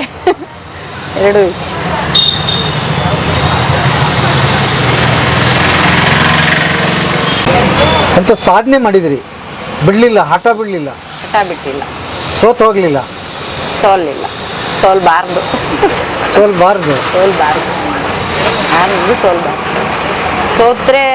ಸೋತ್ರು ಅಂತಾರೆ ಅನ್ನೋರ ಮುಂದೆ, ಎಲ್ಲರ ಮುಂದೆನೂ ನಾವು ಧೈರ್ಯವಾಗಿರ್ಬೇಕು. ಕಷ್ಟಪಟ್ಟಿದ್ದೀವಿ, ತುಂಬ ಕಷ್ಟಪಟ್ಟಿದ್ದೀವಿ. ಆದರೂ ಅದನ್ನೆಲ್ಲ ಇದು ಮಾಡ್ಕೊಂಡು ಒಬ್ಬರೇ ಒಂದು ಹೆಣ್ಣು ಇದು ಮಾಡೋದು ಎಲ್ಲದರಲ್ಲೂ ಇದು ಮಾಡ್ಕೋಬೇಕು. ಅವ್ರು ಮಾಡ್ತಾರ, ಅವ್ರಾಗುತ್ತಾ, 4 ದಿವಸ ಮಾಡ್ತಾರೆ, ಬಿಡ್ತಾರೆ ಅಂತೆಲ್ಲ ಮಾತಾಡ್ತಾರೆ, ಹೇಳ್ತಾರೆ. ಮತ್ತು ಇಲ್ಲಿ ಫುಟ್ಪಾತಲ್ಲಿ ನಿಂತ್ಕೊಂಡು ನಡೆಸೋದು ಕೂಡ ಅಷ್ಟು ಸುಲಭ ಅಲ್ಲ. ಹೌದು, ಒಳ್ಳೆಯವರು ಕೆಟ್ಟವರು ಎಲ್ಲರೂ ಇದ್ದಾರೆ, ಎಲ್ಲ ಆಗುತ್ತೆ. ಫುಟ್ಪಾತಲ್ಲಿ ನಿಂತು ಮಾಡೋದು ಸುಲಭ ಅಲ್ಲ, ಎಲ್ಲರೂ ಇದು ಮಾಡ್ಕೋಬೇಕು. ಅಂದರೆ ಬರೋರೆಲ್ಲ ನಾವು ಅಣ್ಣ ಅಪ್ಪ ಅವ್ರನ್ನ ನಾವು ಒಳ್ಳೆ ಭಾವನೆಯಿಂದ ಮಾತಾಡಿಸ್ಬೇಕು. ಬರ್ತಾರೆ, ಏನೋ ಟೆನ್ಷನಲ್ಲೇ ಬರ್ತಾರೆ. ಬಂದವ್ರನ್ನ ಬನ್ನಿ ಅಣ್ಣ ಏನು ಬೇಕು, ಊಟ ಆದರೂ ಸರಿನೇ, ಟೀ ಆದರೂ ಸರಿನೇ. ಅವ್ರನ್ನ ನಾವು ಆ ಥರ ಮಾತಾಡಿಸಿ ಒಂದತ್ತೆ, ಅವ್ರು ಏನೇ ಕೋಪ ಇದ್ರೂ ಒಂದು ಗಳಿಗೆ ಸ್ವಲ್ಪ ಸಮಾಧಾನ ಆಗೋಗ್ಬಿಡ್ತಾರೆ. ನಾವು ಮಾತಾಡಿಸೋ ರೀತಿಲಿರುತ್ತೆ. ಯಾವುದೇ ಆದರೂ, ಯಾರನ್ನೇ ಆದರೂ ಬಂದಾಗ ಏನು ಟೆನ್ಷನಲ್ಲಿ ಇರ್ತವೆ, ಜಗಳ. ಮತ್ತು ಆಲ್ಮೋಸ್ಟ್ ಇಲ್ಲಿ ಬರೋರು ಸ್ಟೇಷನ್ ಹತ್ರ ಜಗಳ ಆಡ್ಕೊಂಡು, ಕಿತ್ತಾಡ್ಕೊಂಡು, ಕೊಲೆ, ಅದು ಇದು ಎಲ್ಲ ಟೆನ್ಷನಲ್ಲೇ ಬರೋರು. ಆಗ ಒಂದು ಟೆನ್ಷನ್ ಎಷ್ಟು ಕೇಳ್ತಾ ಇರ್ತೀವಿ ಅಂದರೆ ದಿನನಿತ್ಯ, ಸೊ ಈ ಥರನೂ ಇದೆಯಲ್ವ ಜೀವನ, ನಮ್ಮದೇ ಬೆಟರ್, ಅಯ್ಯೋ ಬಿಡು ಪರವಾಗಿಲ್ಲ, ದೇವ್ರು ಇಷ್ಟು ಇಟ್ಟಿದ್ದಾನೆ, ಇದರಲ್ಲೇ ನಡೆಸ್ಕೊಂಡು ಹೋಗೋಣ. ಎಷ್ಟೆಷ್ಟೆಲ್ಲ ಕಷ್ಟದಲ್ಲಿದ್ದಾರೆ ಅಂತ ಒಂದು ಕ್ಷಣ ನಾವು ಯೋಚನೆ ಮಾಡಿದ್ರೆ ನಮ್ದು ಇದು ಒಳ್ಳೆಯದು ಅನಿಸುತ್ತೆ ಸರ್. ಅದಕ್ಕೆ ಯಾವಾಗಲೂ ದೇಶ ಸುತ್ತು ಕೋಶ ಓದು ಅಂತ ಹೇಳಿದ್ದಾರೆ. ನೋಡಿ ಎಷ್ಟು ಕಥೆಗಳು ನಿಮಗೆ ಬಂದಿದ್ದಕ್ಕೆ ಅದು ನಿಮ್ಗೆ ಆತ್ಮಸ್ಥೈರ್ಯ ತಂದು ಕೊಟ್ಟಿದೆ, ಬದುಕೋ ಧೈರ್ಯ ತಂದು ಕೊಟ್ಟಿದೆ ಅಲ್ಲ. ನಮ್ದೇನ್ ಬಿಡ ಅಂತ ಅನ್ನೋದು ಕಲಿಸಿದೆ. ಹೌದು, ಕಲಿಸಿದೆ. ನಮ್ಗಿನ ಕಷ್ಟಪಡೋರು ಇದ್ದಾರೆ ಪ್ರಪಂಚದಲ್ಲಿ, ತುಂಬಾ ಜನ ಇದ್ದಾರೆ. ನಮ್ದೆಲ್ಲ ಚೆನ್ನಾಗಿದೆ, ಕೈ ಕಾಲು ಕಣ್ಣಿದೆ, ಭಗವಂತ ಮಾತಾಡಕ್ ಬಾಯಿ ಕೊಟ್ಟಿದ್ದಾನೆ, ಕೇಳ್ಸೋಕ್ ಕಿವಿ ಕೊಟ್ಟಿದ್ದಾನೆ, ಎಲ್ಲ ಚೆನ್ನಾಗಿದೆ. ಏನು ಇಲ್ದವ್ರು ಎಷ್ಟು ಜನ ಇದ್ ಮಾಡ್ತಾರೆ, ಅವ್ರಿಗಿನ್ನ ಏನ್ ನಾವೇನ್ ಇದಲ್ಲ. ಕಷ್ಟಪಟ್ರೆ ಮುಂದೆ ಸುಖ ಇದ್ದೇ ಇದೆ. ನಾನು ಒಂದನ್ನೋದು ನಮಗೆ ಸುಖ ಕೊಡ್ಲಿಲ್ಲ ಅಂದ್ರೂ ನನ್ನ ಮಕ್ಕಳಿಗೆ ಮುಂದೆ ಚೆನ್ನಾಗಿರ್ತಾರೆ ಅನ್ನೋದು ನಂಬಿಕೆ ಇದೆ. ಆ ದೇವ್ರ ಹತ್ರ ನಾನು ರಾಯರನ್ನ ನಂಬ್ತೀನಿ, ರಾಯರನ್ನ ನಾನು ಯಾವಾಗ್ಲೂ ಕೇಳೋದೇ ಅದನ್ನ, ಈ ಕಷ್ಟನೇ ಮುಂದೆ ಇಡಬೇಡ, ಚೆನ್ನಾಗಿಟ್ಟಿರಪ್ಪ. ಬಟ್ ಬೆಂಗಳೂರಿಗೆ ಬರೋವಾಗ ಅಳುಕಿತ್ತ ಎಲ್ಲ ಒಂದ್ ಕಡೆ, ಹೆಂಗಪ್ಪ ಹೋಗ್ತಾ ಇದೀವಿ, ಆಗುತ್ತಾ ಇಲ್ವಾ ಜೀವನ? ಇತ್ತು. ಬೆಂಗಳೂರಿಗೆ ಬಂದಾಗ ಅಳುಕಿತ್ತು, ಏನ್ ಮಾಡೋದು, ಹೆಂಗ್ ದುಡಿಯೋದು, ಅಲ್ಲೇನು ಗೊತ್ತಿಲ್ಲ, ಹೆಂಗ್ ಕೆಲಸ ಮಾಡೋದು, ಅಲ್ಲಿ ಅಷ್ಟೊಂದು ಜನ, ಅದರೆಲ್ಲ ಇತ್ತು. ಆದ್ರೆ ನನ್ನ ತಂಗಿತ್ತು 2003ರಿಂದನೇ ಬೆಂಗಳೂರಲ್ಲಿ ಇದ್ಲು. ಆವಾಗ ಅವಳಿದ್ದಾಳೆ ಅನ್ನೋದೊಂದು ಧೈರ್ಯ ಇತ್ತು. ನನ್ನ ತಮ್ಮನೂ ಇದ್ದ, ಹೀಗೆ ಸಪೋರ್ಟಿವ್ ಆಗಿದ್ದಾರೆ, ಇದ್ವಿ ನಾವೆಲ್ಲ ಒಂದೇ ಒಟ್ಟು ಫ್ಯಾಮಿಲಿಯಾಗಿ ಚೆನ್ನಾಗಿದ್ವಿ. ಇವತ್ತಿಗೂ ಹಂಗೆ ಇದ್ದೀವಿ. ಅವಳು ಇದೇ ಥರ ಒಂದು ಟೀ ಅಂಗಡಿ ಮಾಡ್ಕೊಂಡಿದ್ದಾಳೆ, ಅವಳು ಚೆನ್ನಾಗಿದೆ. ತಮ್ಮನೂ ಒಂದು ಕಂಪ್ನಿಲಿ ಕೆಲಸ ಮಾಡ್ತಾನೆ, ಅವನು ಚೆನ್ನಾಗಿರ್ತಾನೆ. ಟೀ ಅಂಗಡಿಯಲ್ಲಿ ನಿಮ್ಮನ್ನು ನೋಡಿದ್ರೆ ನಾನು ಅನಿಸುತ್ತೆ ಹಂಗಾರೆ ಆರಾಮಾಗಿ ಜೀವನ ಬದುಕು ಕಟ್ಕೋಬೋದಲ್ಲ ಇದರಲ್ಲಿ ಕೂಡ? ಕಟ್ಕೋಬೋದು. ತುಂಬಾ ದುಡ್ಡು ಏನು ಖರ್ಚಾಗಲ್ಲ ಇದಕ್ಕೆ? ಏನಿಲ್ಲ ಅಲ್ಲ. ಒಂದು 2 ಲಕ್ಷ ಎಲ್ಲ ಬಂಡವಾಳ ಇದ್ಕೊಂಡು 1 ಲಕ್ಷ ಇದ್ರೆ ಈ ಥರ ಎಲ್ಲ ಒಂದು ಅಂಗಡಿ ಒಂದು 50,000 ಮಾಡ್ಕೋಬೋದು. ಒಂದು 50,000 60,000ಕ್ಕೊಂದು ಸಿಂಪಲ್ ಆಗಿ ಬಂಡವಾಳ ಹಾಕೊಂಡು ನಮ್ಮ ಹತ್ರ ಇರೋದೇ ಇಷ್ಟು ಅಂದರೆ ಬದುಕು ಕಟ್ಕೋಬೋದು. ನಮ್ಮ ಹತ್ರ ಇರೋದೇ ಇಷ್ಟು, ನಾವು ಇಷ್ಟರಲ್ಲೇ ಏನೋ ಒಂದು ಮಾಡಬೇಕು ಅಂದರೆ ಬದುಕನ್ನ ಚೆನ್ನಾಗಿ ಕಟ್ಕೋಬೋದು. ಅಂದರೆ ಮಾಡಬೇಕು. ನಾವು ದೊಡ್ಡದಾಗೆ ಮಾಡ್ತೀವಿ ಅಂದರೆ ಕಷ್ಟ ಆಗುತ್ತೆ. ಚಿಕ್ಕದಾಗಿ ಇಷ್ಟೇ ಸಾಕಪ್ಪ, ಇದರಲ್ಲೇ ಚೆನ್ನಾಗಿ ಇಟ್ಕೊಳ್ಳೋಣ ಅಂತಂದರೆ ತುಂಬ ಚೆನ್ನಾಗಿರ್ತದೆ. ಹಾಂ, ಟೀ ಬೇಕು ಮಾಡಿ ಕೊಡಿ. ಓ, ನೀವು ಬಂದವ್ರಿಗೆಲ್ಲ ಹಿಂಗೆ ಫ್ರೆಶ್ ಆಗೇ ಮಾಡ್ಕೊಡ್ತೀನಿ. ಮಾಡಿಡೋದೇ ಇಲ್ಲ? ಇಲ್ಲ, ಪ್ಲಾಸ್ಟಿಕ್ ಟೀ ಹಾಕಲ್ಲ ನಾನು. ಸೂಪರ್. ಇದು ಒಳ್ಳೇದ್ರಿ. ಅದು ಹಾಕಿಟ್ರೆ ಒಂಥರ ಆಗುತ್ತಲ್ವಾ, ಸ್ಮೆಲ್ ಬರುತ್ತದು. ನಾನು ಇವಾಗ ನನ್ಗೊಂಚೂರು ಇಲ್ಲಿ ಕಷ್ಟ ಅನ್ಸ್ತೈತೆ, ಯಾಕಂದ್ರೆ ಟಿಫನ್ನು ಅಡಿಗೆ ಅಲ್ಲಿ ಮಾಡೋದ್ರಿಂದ ಇದು ಸ್ವಲ್ಪ ನಾನು ಇಂಟ್ರೆಸ್ಟ್ ಕಮ್ಮಿ ಮಾಡಿದೀನಿ. ಅವ್ರನ್ನೊಂದು ಸ್ವಲ್ಪ ಇದು ಮಾಡಿದ್ರೆ ನಾನು ಇಲ್ಲಿ ಮಾಡ್ಕೊಂತ ಬೆಸ್ಟ್. ನೀವು ಇದನ್ನ ಮಾಡಿ ಅವ್ರು ಮಾಡ್ಕೋತಾರೆ, ಮಾಡ್ಕೋಬೇಕು. ಅಂದ್ರೆ ಇವಾಗ ನನ್ನ ಅಡಿಗೆ ನಾನು ಮನೇಲಿ ಮಾಡೋ ತರ ಅಡಿಗೆ ಮಾಡ್ತೀನಿ, ಅವಳಿಗೆ ಇನ್ನೂ ಸ್ವಲ್ಪ ಇದು ಆ ಟೇಸ್ಟ್. ಇವಾಗ್ಲೂ ಅಡಿಗೆ ನಾನೇ, ಅವಳು ಸ್ವಲ್ಪ ಕಲ್ತ್ಕೊಂಡ್ರೆ ಮ್ಯಾನೇಜ್ ಅಲ್ಲೂ ಇಲ್ಲಿ 2 ಕಡೆ ಮ್ಯಾನೇಜ್ ಮಾಡ್ತೀನಿ. ಇಬ್ರು ಮಕ್ಕಳು ಲವ್ ಮಾಡೇ ಮದುವೆ ಆಗಿದ್ದಾರೆ. ಒಪ್ಕೊಂಡಿದ್ದೀನಿ. ಸೊಸೆರ್ನ ಸೊಸೆ ಅಂತ ನಾನು ಯಾವತ್ತೂ ನೋಡಿಲ್ಲ, ಮಕ್ಕಳ ತರಾನೇ ನೋಡ್ತೀನಿ. ಏನ್ ಅನ್ನಿಸ್ತು? ಒಂದು ದಿಗುಡ ಇರುತ್ತಲ್ಲ, ಹೆಂಗೆ ಏನು ಲವ್ ಮಾಡಿ ಬಂದಾಗ ಒಂದು ಹೇಗೆ ವಿಚಾರ ಮಾಡಿದ್ರು? ಲವ್ ಮಾಡಿ ಬಂದ್ರು, ಅಮ್ಮ ನಾನು ಲವ್ ಮಾಡ್ತಾ ಇದ್ದೀನಿ, ನಾನು ಮದುವೆ ಆಗ್ತೀನಿ, ಅವ್ರ ಮನೆ ಕಡೆ ಅವ್ರಿಗೆ ಹಿಂಸೆ ಮಾಡ್ತಾ ಇದಾರೆ, ಮದುವೆ ಮಾಡ್ತಾರಂತೆ, ಮದುವೆ ಆಗ್ತೀನಿ ಅಂತ. ಸರಿ ಕರ್ಕೊಬರಪ್ಪ, ಕರ್ಕೊಬಂದ್ವಿ. ನಾವೇ ಜೋರಾಗಿ ಮದುವೆ ಮಾಡಿದ್ವಿ. ಈಗ ಅವರ ಅಪ್ಪ ಅಮ್ಮ ಎಲ್ಲ ಚೆನ್ನಾಗಿದ್ದಾರೆ, ಅವರು ಬರ್ತಾರೆ ಹೋಗ್ತಾರೆ, ಚೆನ್ನಾಗಿ ನೋಡ್ಕೊಂಡಿದ್ದಾರೆ. ಇವಳು ಅಣ್ಣನ ಮಗಳಾದ್ರು ಅಣ್ಣನ ಮಗಳನ್ನೇ ಲಾಕ್ಡೌನ್ ಅಲ್ಲಿ ಲವ್ ಮಾಡ್ದ. ಅಣ್ಣನ ಮಗಳನ್ನೇ ಲಾಕ್ಡೌನ್ ಅಲ್ಲಿ ನೋಡಿ ಇಷ್ಟಪಟ್ಟು ಲವ್ ಮ್ಯಾರೇಜ್ ರೀ. ಓಕೆ. ಅಂದ್ರೆ ಅಣ್ಣನ ಮಗಳೇ ಅಂತಂದ್ರೆ ನಾವು ಕೇಳಲ್ಲ. ಈಗ ಲಾಕ್ಡೌನ್ ಆಗಿತ್ತು, ಊರ್ಗ್ ಹೋಗಿ ಎಲ್ಲ ಊರಲ್ಲಿದ್ವಿ. ಅವಾಗ ಒಂದ್ ಮದ್ವೆಲಿ ಹೇಳಿ ನೋಡ್ದ, ಅಮ್ಮ ನಾನು ಇವಳನ್ನೇ ಆಗ್ತೀನಮ್ಮ. ಸರಿ ಆಯ್ತಪ್ಪ, ದೊಡ್ಡವನು ಅಷ್ಟೇನೆ. ಅವ್ರು ಬೇರೆ, ಅವರು ಇಲ್ಲಿ ಬೆಂಗಳೂರದೇ ಹುಡುಗಿ ಅದು. ಕಾರ್ ಏನ್ ನಡೀತಾ ಇಲ್ವಾ? ಹೇಗೆ ಕಾರು ಅಷ್ಟು ಇದಾಗಿಲ್ಲ, ಇವನ್ಗೂ ಸ್ವಲ್ಪ ಇದಾಯ್ತು. ನಾನೇ ಇವನ್ನ ಇಲ್ಲಿ ಅಂಗಡಿ ಹೋಟ್ಲು ಮಾಡ್ಕೊಳ್ಳೋಣಪ್ಪ, ಬೇಡ ಕಾರು ನೋಡೋಣ ಅಂತ ಹೇಳ್ಬಿಟ್ಟು ಇದು ಮಾಡಿಸ್ದೆ, ಬೇಡ ಅಂತ. ಇವಾಗ ಕಾರ್ ಐತೆ, ಇವಾಗ ಬೇಡ ಅಂತೇಳಿ ಲೀಸಿಗೆ ಇದು ಮಾಡಿದೀವಿ. ಮಾರಬೇಕು ಅಂತಾನು ಅನ್ಕೊಂಡಿದೀವಿ. ಬೇಡ, ಇದೇ ಕ್ಲಿಕ್ ಆದ್ರೆ ಬೇಡ ಗಾಡಿ. ಡ್ರೈವಿಂಗು ಅಂದ್ರೆ ನಮಗೂ ಆಚೆ ಹೋದಾಗ ಮಕ್ಕಳು ಭಯ ಅನ್ಸುತ್ತೆ, ಬೇಡ ಅಂತ.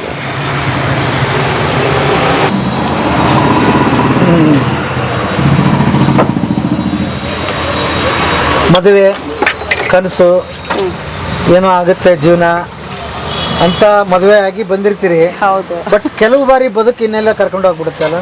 ಕರ್ಕೊಂಡು ಹೋಗ್ಬೇಕು. ನಾವು ಅನ್ಕೊಂಡಂಗೆಲ್ಲ ಜೀವನ ನಡೆದು ಬಿಟ್ರೆ ಅವಾಗ ನಮ್ಮ ಆಸೆಗೆ ಮಿತಿನೇ ಇರಲ್ಲ. ನಾವು ಅನ್ಕೊಂಡಿದ್ದು ಯಾವುದು ನಡೆಯಲ್ಲ. ನಾವು ಏನನ್ನ ಆಗ್ಬಾರ್ದು ಅಂತೀವಿ ಅದೆಲ್ಲ ನಡೆಯುತ್ತೆ ಜೀವನದಲ್ಲಿ. ಬಟ್ ಫೇಸ್ ಮಾಡಬೇಕು.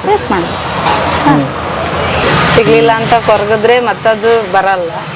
ಸಿಕ್ಕಿರೋದನ್ನೇ ಇದು ಮಾಡ್ಕೊಂಡು. ಬಟ್ ಆದ್ರೂ ಲೈಫಲ್ಲಿ ಅಷ್ಟು ಈಸಿಯಾಗಿ ಒಪ್ಕೊಳ್ಳಲ್ಲ ಮನಸ್ಸು. ಏನಾದರೂ ಹಂಗಿದೆಯಾ, ನಾನು ಏನೋ ಆಗ್ಬೇಕು, ಏನು ನಿಮ್ಮ ಕನಸುಗಳು ಏನಾದರೂ ಹಂಗೆ ಉಳಿದಿದೆಯಾ? ಏನೂ ಇಲ್ಲ. ಒಂದೇ ಆಸೆ ನನಗೆ, ನನ್ನ ಮಕ್ಕಳು ಚೆನ್ನಾಗಬೇಕು, ಎಲ್ಲರ ಮುಂದೆ, ನೆಂಟರಿಷ್ಟ್ರ ಮುಂದೆ, ನಮ್ಮನ್ನು ಆಡ್ಕೊಂಡವ್ರ ಮುಂದೆ, ನಮ್ಮನ್ನು ಹೀಯಾಳಿಸ್ತವ್ರ ಮುಂದೆ ನನ್ನ ಮಕ್ಕಳು ಚೆನ್ನಾಗಿರ್ಬೇಕು ಅನ್ನೋದೇ ನನ್ನ ಆಸೆ. ಇವತ್ತಿಗೂ ಇಬ್ಬರೂ, ದೊಡ್ಡ ಮಗ ಆಗಲಿ ಚಿಕ್ಕವನಾಗಲಿ, ಅವ್ರು ಚೆನ್ನಾಗಿರ್ಬೇಕು. ನಾಳೆ ದಿನ ನನಗೇನಾರು ಆದ್ರೂ ಹೌದಪ್ಪ ಅವಳು ಇಷ್ಟು ಆಸೆ ಪಟ್ಟಿದ್ದು ಹಂಗೆ ಇದ್ದಾರೆ ಅನ್ನೋ ಥರ ಇರಬೇಕು. ಅದಕ್ಕೋಸ್ಕರನೇ ಅವ್ನಿಗೆ ಗಾಡಿ ಗಿಡಿ ಓಡಿಸ್ಬೇಡ, ಬೇಡ ಬಾಗ ಜೊತೆಲೇ ನಿಂತ್ಕೊಂಡು ಮಾಡೋಣ, ನಾನು ಸಪೋರ್ಟಿವ್ ಆಗಿರ್ತೀನಿ ಅಂತ ಇದೆ. ಅವಾಗಿನ ಲೈಫೇ ಒಂಥರ ಚೆನ್ನಾಗಿತ್ತು. ಯಾವುದು ಟೆನ್ಷನ್ ಇರ್ತಿರ್ಲಿಲ್ಲ. ಇವಾಗೆಲ್ಲ ಟೆನ್ಷನ್ನೇ. ಬೆಂಗಳೂರಲ್ಲಿ ಜೀವನ ಮಾಡಬೇಕು ಅಂದರೆ ತುಂಬ ಟೆನ್ಷನ್ ಇದೆ, ತುಂಬ ಟೆನ್ಷನ್. ನಾವು ಎಷ್ಟು ದುಡಿತೀವಿ, ಏನು ಮಾಡ್ತೀವಿ ಅಂದ್ರೂ ನಾಳೆ ಅದಕ್ಕೆ ಏನು ಮಾಡ್ಬೋದು, ಇದನ್ನ ಹೆಂಗೆ ಮಾಡ್ಬೋದು ಅಂತಲೇ ಯೋಚನೆ ಮಾಡ್ತಾ ಇರ್ತೀವಿ. ಬೆಂಗಳೂರಲ್ಲಿ ಕಾಮನ್ ಆಗಿ ಒಂದು ಮನೆ ಕಟ್ಟಬೇಕಂತ ಆಸೆ ಇದ್ದೇ ಇರುತ್ತೆ ಎಲ್ರಿಗೆ. ಆ ಥರದ್ದೇನು ಆಸೆ ಇಲ್ಲ. ದೇವರು ಕಣ್ಬಿಟ್ರೆ ನಾವು ಆಸೆ ಪಟ್ಟಿದ್ದೆಲ್ಲ ಯಾವುದೂ ಸಿಗಲ್ಲ. ಆ ಭಗವಂತ ಕಣ್ಬಿಟ್ಟು ನಾವು ಶ್ರಮ ಪಟ್ಟರೆ ಆಗುತ್ತೇನೋ, ಮುಂದೆ ಆಗ್ಬೋದೇನೋ ಅಂತ ನಮ್ಗೆ. ಎಷ್ಟು ಬಾಡಿಗೆ ಮನೆಯಲ್ಲಿ ಇದ್ದೀರಿ ಈಗ ಇಲ್ಲಿವರೆಗೆ? ತುಂಬ ಬಾಡಿಗೆ ಮನೆ, ತುಂಬ ಬಾಡಿಗೆ ಮನೆ, ತುಂಬ ಬಾಡಿಗೆ ಮನೆ ಆಗಿದೆ ಸರ್. ಬಾಡಿಗೆ ಮನೆಗಳು ತುಂಬ ಇದೆ. ಮನೆ ಸಿಕ್ತು ನಿಮ್ದು 2 ಟೀ 40. ಹಾಂ, ಎಷ್ಟು ಬಾಡಿಗೆ ಮನೆ ಆಯ್ತು ಲೆಕ್ಕ ಇಟ್ಟಿದ್ದೀರಿ? ಲೆಕ್ಕನೇ ಸಿಗಲ್ಲ, ಲೆಕ್ಕ ಎಣ್ಸಕ್ಕಾಗಲ್ಲ. ಈ 15-12 ವರ್ಷದಲ್ಲಿ ತುಂಬ ಬಾಡಿಗೆ ಮನೆ ಹೋಗಿ. ಯಾವ ಮನೆನೋ ಯಾವ ಕತೆನೋ. ಒಂದೊಂದು ಮನೆಗಳಲ್ಲಿ ಓನರೇ ಕಿರಿಕು, ಯಾರು ಬರಂಗಿಲ್ಲಮ್ಮ, ಯಾಕೆ ಬರ್ತಾರೆ ಇಷ್ಟು ಜನ, ನಿಮ್ಮ ಮನೇಲಿ 4 ಜನ ಅಂತ ಹೇಳಿದ್ರಿ, ಇಷ್ಟು ಜನ ಇದ್ರಿ, ಎಲ್ಲದನ್ನು ಇದು ಮಾಡ್ಬೇಕು. ಅಯ್ಯೋ ಏನು ಮಾಡೋಕ್ಕಾಗಲ್ಲ. ಬಾಡಿಗೆ ಜಾಸ್ತಿ ಇರುತ್ತೆ, ಅಡ್ವಾನ್ಸ್ ಜಾಸ್ತಿ ಇರುತ್ತೆ. ತುಂಬ ಜನ ನೋಡ್ತೀವಿ ಬಾಡಿಗೆ ಮನೆಗಳಲ್ಲಿ. ತುಂಬ ಮನೆ ಆಗಿದೆ. ಕಟ್ಸೋ ಮನೆಗೆ ವಾಸ್ತು ಇದೆ, ಬೆಳಕುಗಳಿದೆ, ಎಲ್ಲವೂ ಇದೆ. ಬಾಡಿಗೆ ಮನೆಗಳು ನಾವು ಏನು ಕೇಳೋ ಹಾಗೇನೆ ಇಲ್ಲ. ನಾವು ಏನು ಕೇಳಾಗಿಲ್ಲ. ಇಷ್ಟ ಆಯ್ತಾ ಇರಬೇಕು, ಎಲ್ಲ ಖಾಲಿ ಮಾಡ್ತಾರೆ. ಆ ಉದ್ದೇಶಕ್ಕಾದ್ರೂ ಒಂದು ಸಣ್ಣ ಮನೆ ಇರಬೇಕು ಅಂತ ಅನ್ಸುತ್ತೆ ಒಂದೊಂದ್ಸರಿ. ನಮಗೂ ದೇವ್ರು ಯಾವಾಗ ಕೊಡ್ತಾನೆ. ಒಂದು ಚಿಕ್ಕದಾಗಾದ್ರೂ ಬೆಂಗಳೂರಲ್ಲಿ ಒಂದು ಹೋಗಿ ನಾವು ಇಷ್ಟು ವರ್ಷ ಬಂದು ಇಲ್ಲಿ ಕಷ್ಟಪಟ್ಟಿದ್ಕು ಏನೋ ತಗೊಂಡಿದ್ದಾರೆ, ಒಂದು ಮನೆ ತಗೊಂಡಿದ್ದಾರೆ, ಒಂದು ಸೈಡ್ ತಗೊಂಡು ಮನೆ ತಗೊಂಡಿದ್ದಾರೆ ಅನ್ನೋ ಥರನಾರು ಮಾಡಬೇಕು ಅಂತ ಆಸೆ ಇದೆ. ಆದರೆ ನಾವು ಆಸೆ ಪಟ್ಟದ್ದು ಸಿಗಲ್ಲ. ನೋಡೋಣ, ಭಗವಂತ ಕಂಡುಬಿಟ್ರೆ ಆಗುತ್ತೆ ಅನ್ನೋ ಒಂದು ನಂಬಿಕೆ ಇದೆ. ಏನಾದರೂ ಉಳಿತಾಯ ಮಾಡ್ತಾ ಇದ್ರಿ ಇದರಲ್ಲಿ? ಒಂದು ಅರ್ಧ ಸೈಟಿಗೆ ತಗೊಳ್ಳೋ ಕಷ್ಟ ಆದರೂ ಸ್ವಲ್ಪ ಮಾಡ್ತೀವಿ. ಮಾಡೋಣ. ಸ್ವಲ್ಪ ಸ್ವಲ್ಪ ಕಾಸಿ ಎತ್ತಿ ಕೂಡಿಟ್ರೇನೆ ನಮ್ಗಲ್ದಿದ್ರು ನಾವಿರೋಕ್ಕಾಗ್ಲಿದ್ರು ನನ್ನ ಮಕ್ಕಳಿಗೆ ಆದ್ರೂ ಅದು ಆಗುತ್ತೆ ಅಂತ. ಮಕ್ಕಳು ಮೊಮ್ಮಕ್ಕಳು ಇರೋಂತೂ ಆಗುತ್ತೆ ಅಂತ ಅನಿಸಿದೆ. ಆಗಲಿ ಅಮ್ಮ, ನಿಮ್ಮ ಆಸೆ ನೆರವೇರಲಿ. ಖುಷಿ ಆಯಿತು ನಿಮ್ಮ ಕತೆ ಕೇಳಿ. ಇನ್ಸ್ಪೈರ್ ಕತೆ ಅಂದರೆ ಏನೋ ದೊಡ್ಡದು ಬೇಕಿಲ್ಲ ಅಂದರೆ ನೀವು ಸಣ್ಣದು ಏನಾದರೂ ಮಾಡಿದ್ರು ನೀವು ಅದರಲ್ಲಿ ಬದುಕಬಹುದು, ಇರಬಹುದು. ಹೌದು ಅಲ್ವಾ? ದೊಡ್ಡ ದೊಡ್ಡ ಕನಸುಗಳು ಕಟ್ಕೊಂಡ್ರೆ ಕಷ್ಟ ಆಗುತ್ತೆ, ಮಾಡೋಕ್ಕಾಗದೆ ಹೋಗ್ಬಿಡ್ಬೋದು. ಬಟ್ ಚಿಕ್ಕ ಕನಸು ರೀಚ್ ಆಗ್ಬೋದು. ಚಿಕ್ಕ ಕನಸು ರೀಚ್ ಆಗ್ಬೋದು. ಚಿಕ್ಕದ್ರಿಂದನೇ ಒಂದೊಂದೇ ಮೆಟ್ಲು ಹತ್ತಬೇಕು. ಒಂದೇ ಸರಿ ನಾವು ಮೇಲೆ ಹತ್ತಕ್ಕಾಗಲ್ಲ. ಒಂದೊಂದೇ ಸ್ಟೆಪ್ ಹತ್ತಿದ್ರೆ ನಾನು ಎಲ್ಲರಿಗೂ ಹೇಳೋದೇ, ಒಂದೇ ಸರಿ ನಾನು ಅದನ್ನು ಮಾಡ್ತೀನಿ ಅಂತ ಹೋಗ್ಬೇಡಿ. ಚಿಕ್ಕದ್ರಿಂದನೇ ಮಾಡಿ. ಫುಟ್ಪಾತಲ್ಲಿ ಅಂಗಡಿ ಹಾಕ್ಕೊಂಡಿದ್ದಾಳೆ, ಹೋಟ್ಲ್ ಹಾಕ್ಕೊಂಡಿದ್ದಾಳೆ, ಫುಟ್ಪಾಟಲ್ಲಿ ನಿಂತಿದ್ದಾಳೆ ಅಂತ ಹೇಳ್ತಾರೆ. ಆದರೆ ನನಗೆ ಮಳಿಗೆ ಮಾಡಿ ಬಾಡಿಗೆ ಕಟ್ಟೋ ಅಷ್ಟಿಲ್ಲ. ಅಡ್ವಾನ್ಸ್ ಕೊಡೋಕ್ಕೆ ನನ್ನ ಹತ್ರ ದುಡ್ಡಿಲ್ಲ. ಅಡ್ವಾನ್ಸ್ ಕೊಡೋಕ್ಕೆ ಮಳಿಗೆ ಮಾಡಿಕೊಂಡು ಅಲ್ಲಿ ಮಾಡೋಕ್ಕೆ ನನ್ನ ಹತ್ರ ಇಲ್ಲ. ಪರವಾಗಿಲ್ಲ. ಫುಟ್ಪಾತಲ್ಲಿ ಈಗ ಮನೆ ಊಟದ ಥರ ಅಲ್ಲಿ ದೊಡ್ಡ ಹೋಟ್ಲು ಅಂತ ಹೋಗ್ತಾರೆ, ಅದರಲ್ಲಿ ಏನು ತೊಳೆಯಲ್ಲ, ಎಲ್ಲ ಹಂಗಂಗೆ ಮಾಡಿರ್ತಾರೆ. ಆದರೆ ನಾವು ನೀಟಾಗಿ ಮನೆ ಊಟದ ಥರ ಅವಾಗ ಬಂದವರಿಗೆ ಕಾಫಿ ಟೀ ಮಾಡಿಕೊಟ್ಟು ನೀಟಾಗಿ ನೋಡ್ಕೊಂಡು ಅದರಲ್ಲಿ ಇರುತ್ತೆ. ಟೇಸ್ಟ್ ನೋಡಿ ಬರ್ತಾರೆ, ಮಾಡಿಕೊಡ್ತಾರೆ. ಬಿಸಿ ಟೀ ಮಾಡಿಕೊಡ್ತಾರೆ ಅಂದರೆ ಅಂಗಡಿಗೆ ಬರ್ತಾರೆ. ಊಟ ಚೆನ್ನಾಗಿದೆ ಅಂದರೆ ಊಟ ಮಾಡೋಕ್ಕೆ ಬರುತ್ತೆ. ಆ ನಂಬಿಕೆ ನನಗೆ. ನಾವು ಬಂದ ತಕ್ಷಣ ಒಂದೇನೋ ಹೇಳ್ತಿದ್ರಿ, ಯಾಕೆ ಗುರ್ತಿಡಿದ್ರಿ ನೀವು? ಇಲ್ಲ, ನಾನು ನಿಮ್ಮ ಯೂಟ್ಯೂಬ್ ನೋಡ್ತೀನಿ. ನಾನು ಸ್ಟಾರ್ಟಿಂಗ್ ಇದು ಮಾಡುವಾಗ ಹೋಟ್ಲು ನನಗೆ ಎಲ್ಲಿ ಯಾವ್ದು ಮಾಡಬಹುದು ಅಂತ ಅವಾಗ ನಿಮ್ದು ಬದುಕು ಇದನ್ನ ನೋಡ್ತಾ ಇದ್ದೆ.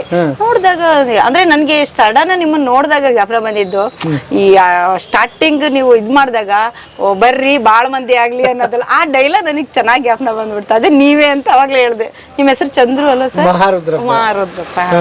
ಅವಾಗ ನನಗೆ ಜ್ಞಾಪನ ಆಗೋಯ್ತು. ಅದನ್ನೇ ಹೇಳಿದೆ ನನ್ನ ಮಗಂಗೆ. ಅವ್ರು ಯೂಟ್ಯೂಬ್ ನೋಡ್ತಾ ಇರ್ತೀನಿ ನಾನು. ಯಾವಾಗ ನಾನು ಅದೇ ಇದು ಮಾಡ್ತಿದ್ದು, ಎಲ್ಲೆಲ್ಲಿ ಯಾವ ಥರ ಟೇಸ್ಟು ಏನು ಯಾವ್ದು ಮಾಡಿದ್ರೆ ನನಗೆ ಬಿಸ್ನೆಸ್ ಬಗ್ಗೆ ನಂಗೆ ತಿಳ್ಕೊಬೇಕಾಗಿತ್ತು. ಓ ಈ ಕಾಫಿ ಟೀ ಮಾಡಿದ್ರೆ ಹಿಂಗ, ಇಲ್ಲ ಹೋಟ್ಲು ಮಾಡಿದ್ರೆ ಏನು, ಯಾವ್ಯಾವ ಥರ ನೀವು ಒಂದೊಂದು ಕಡೆ ಹೋಗಿ ಇದು ಮಾಡುವಾಗ ಅದೆಲ್ಲ ತಗೊಂಡಿದ್ದೆ. ಒಬ್ಬೊಬ್ರು ಕಷ್ಟ, ಓ ಇವ್ರು ಇಷ್ಟೆಲ್ಲ ಕಷ್ಟಪಟ್ಟಿದಾರ, ಹಾಗಾದ್ರೆ ನಾವು ಮಾಡ್ಬೋದು, ನಮ್ದೇನಿರಲ್ಲ. ನಮಗಿನ್ನ ಕಷ್ಟಪಟ್ಟಿರೋರು ಎಷ್ಟು ಚೆನ್ನಾಗಿ ಬದುಕನ್ನು ಕಟ್ಕೊಂಡಿದ್ದಾರೆ, ಅದನ್ನ ಇವರ್ಸಿ ಕೇಳ್ತೀರಾ, ಅದು ನನ್ನ ನೋಡ್ತಾ ಇದ್ದೆ. ಹಂಗಾಗಿ ಕಂಡಿಡ್ತೇನೆ. ಖುಷಿ ಆಯ್ತು. ನಮ್ಮ ಗೆಳೆಯರೇ, ಜ್ಯೋತಿ ಅಮ್ಮನ ಕತೆ ಕೇಳಿದ್ರಿ. 250 ರೂಪಾಯಿಂದ ಶುರುವಾಗಿದ್ದು ಮೊದಲನೇ ದಿವಸ. ಒಂದು ಟೀ ಹೋಟ್ ಮಾಡಿ 250-300 ರೂಪಾಯಿ ಹಿಂಗೆ ದಿನ ಏರ್ತಾವೆ. ಹಾಗಂತ ಹೇಳಿ ಇವತ್ತು ಬದುಕು ಸುಂದರವಾಗಿದೆಯಾ ಅಂದರೆ ಇವತ್ತು ಕಷ್ಟ ಇದೆ, ಮುಂದಕ್ಕೆ ಗುರಿ ಇದೆ, ದುಡಿಲೇಬೇಕಾಗಿದೆ, ದೊಡ್ಡ ಜವಾಬ್ದಾರಿಗಳಿದೆ, ಮತ್ತು ಬೆಂಗಳೂರಿಗೆ ಬಂದು ನಾನೇನೋ ಸಾಧನೆ ಮಾಡಿದ ಹೆಮ್ಮೆ ಕೂಡ ಇದೆ. ಹಾಗಾಗಿ ನೋಡ್ತಾ ಇರೋರಿಗೆ, ಸಹೋದರಿಯರಲ್ಲಿ ಒಂದೇ ಒಂದು ವಿನಂತಿ, ಅಥವಾ ಓದಿ ಕೂತ್ಕೊಂಡಿರೋ ಹುಡುಗರಿಗೆ, ಒಂದು ಸಣ್ಣ ಟೀ ಹೋಟ್ಲು ಅಂತ ನೀವು ನೆಗ್ಲೆಕ್ಟ್ ಮಾಡಬೇಡಿ. ಸಣ್ಣ ಬಂಡವಾಳದಿಂದ ಶುರುವಾಗುತ್ತೆ ಆ್ಯಕ್ಚುಲಿ. ಹಾಗಾಗಿ ಶುರು ಮಾಡಿ, ಅದು ಮತ್ತೆ ಎಲ್ಲೋ ದಾರಿ ಕರ್ಕೊಂಡು ಹೋಗುತ್ತೆ ಅಲ್ವಾ? ದೊಡ್ಡ ಕನಸುಗಳಿಗೆ ದಾರಿ ಆಗುತ್ತೆ. ಹಾಗಾಗಿ ಸಣ್ಣ ಉದ್ಯಮ ಶುರು ಮಾಡೋದು ಭಾಳ ಇಂಪಾರ್ಟೆಂಟು. ಶುರು ಮಾಡಿ, ಆಮೇಲೆ ಓದು ನಿರಂತರವಾಗಿ ಇರಲಿ. ಜ್ಞಾನ ಸಂಪಾದನೆ ಎಲ್ಲಿದೆ, ಅದು ನಿರಂತರ. ಎಷ್ಟು ಕಲ್ತಷ್ಟು ಕಡಿಮೆ, ನೋಡಿದಷ್ಟು ಕಲ್ತು ನೋಡಿ ಕಲಿಯೋದೇ ಭಾಳ ಇದೆ. ಹಾಗಾಗಿ ನಿಮ್ಮ ವಿದ್ಯಾಭ್ಯಾಸದ ಜೊತೆಗೆ ಒಂದು ಸಣ್ಣ ಬಿಸ್ನೆಸ್ಸನ್ನು ಶುರು ಮಾಡಿ, ತಂದೆ ತಾಯಿಗೆ ದೊಡ್ಡ ಹೆಲ್ಪ್ ಆಗುತ್ತೆ. ಮುಖ್ಯವಾಗಿ ನೀವು ಎಷ್ಟು ದುಡ್ಡು ತರ್ತೀರಿ ಅನ್ನೋದಲ್ಲ, ಮಗ ಎಲ್ಲೋ ಹೋಗಿ ಕಷ್ಟಪಡ್ತಿದ್ದಾನೆ, ಒಂದಿಷ್ಟು ಅರ್ಥ ಮಾಡ್ಕೊಂಡಿದ್ದಾನೆ ನಮ್ಮನ್ನ ಅನ್ನೋ ಫೀಲಿಂಗ್ ಇದೆಯಲ್ಲ, ದೊಡ್ಡ ಕೋಟಿ ತಂದಷ್ಟು ಖುಷಿ ತಂದೆ ತಾಯಿಗೆ ಆಗ್ತದೆ. ಹಾಗಾಗಿ ಗೆಳೆಯರೇ, ಪಾರ್ಟ್ ಟೈಮಲ್ಲಿ ಕೆಲಸ ಮಾಡಿ, ನಿಮ್ಮ ಮನೆ ಮುಂದೆ ಏನೇನು ಸಾಧ್ಯತೆಗಳಿದೆಯೋ ಆ ಉದ್ಯೋಗನ ಶುರು ಮಾಡಿ, ಮುಂದೆ ದೊಡ್ಡ ಬದುಕಿಗೆ ಅದು ಕರ್ಕೊಂಡು ಹೋಗುತ್ತೆ.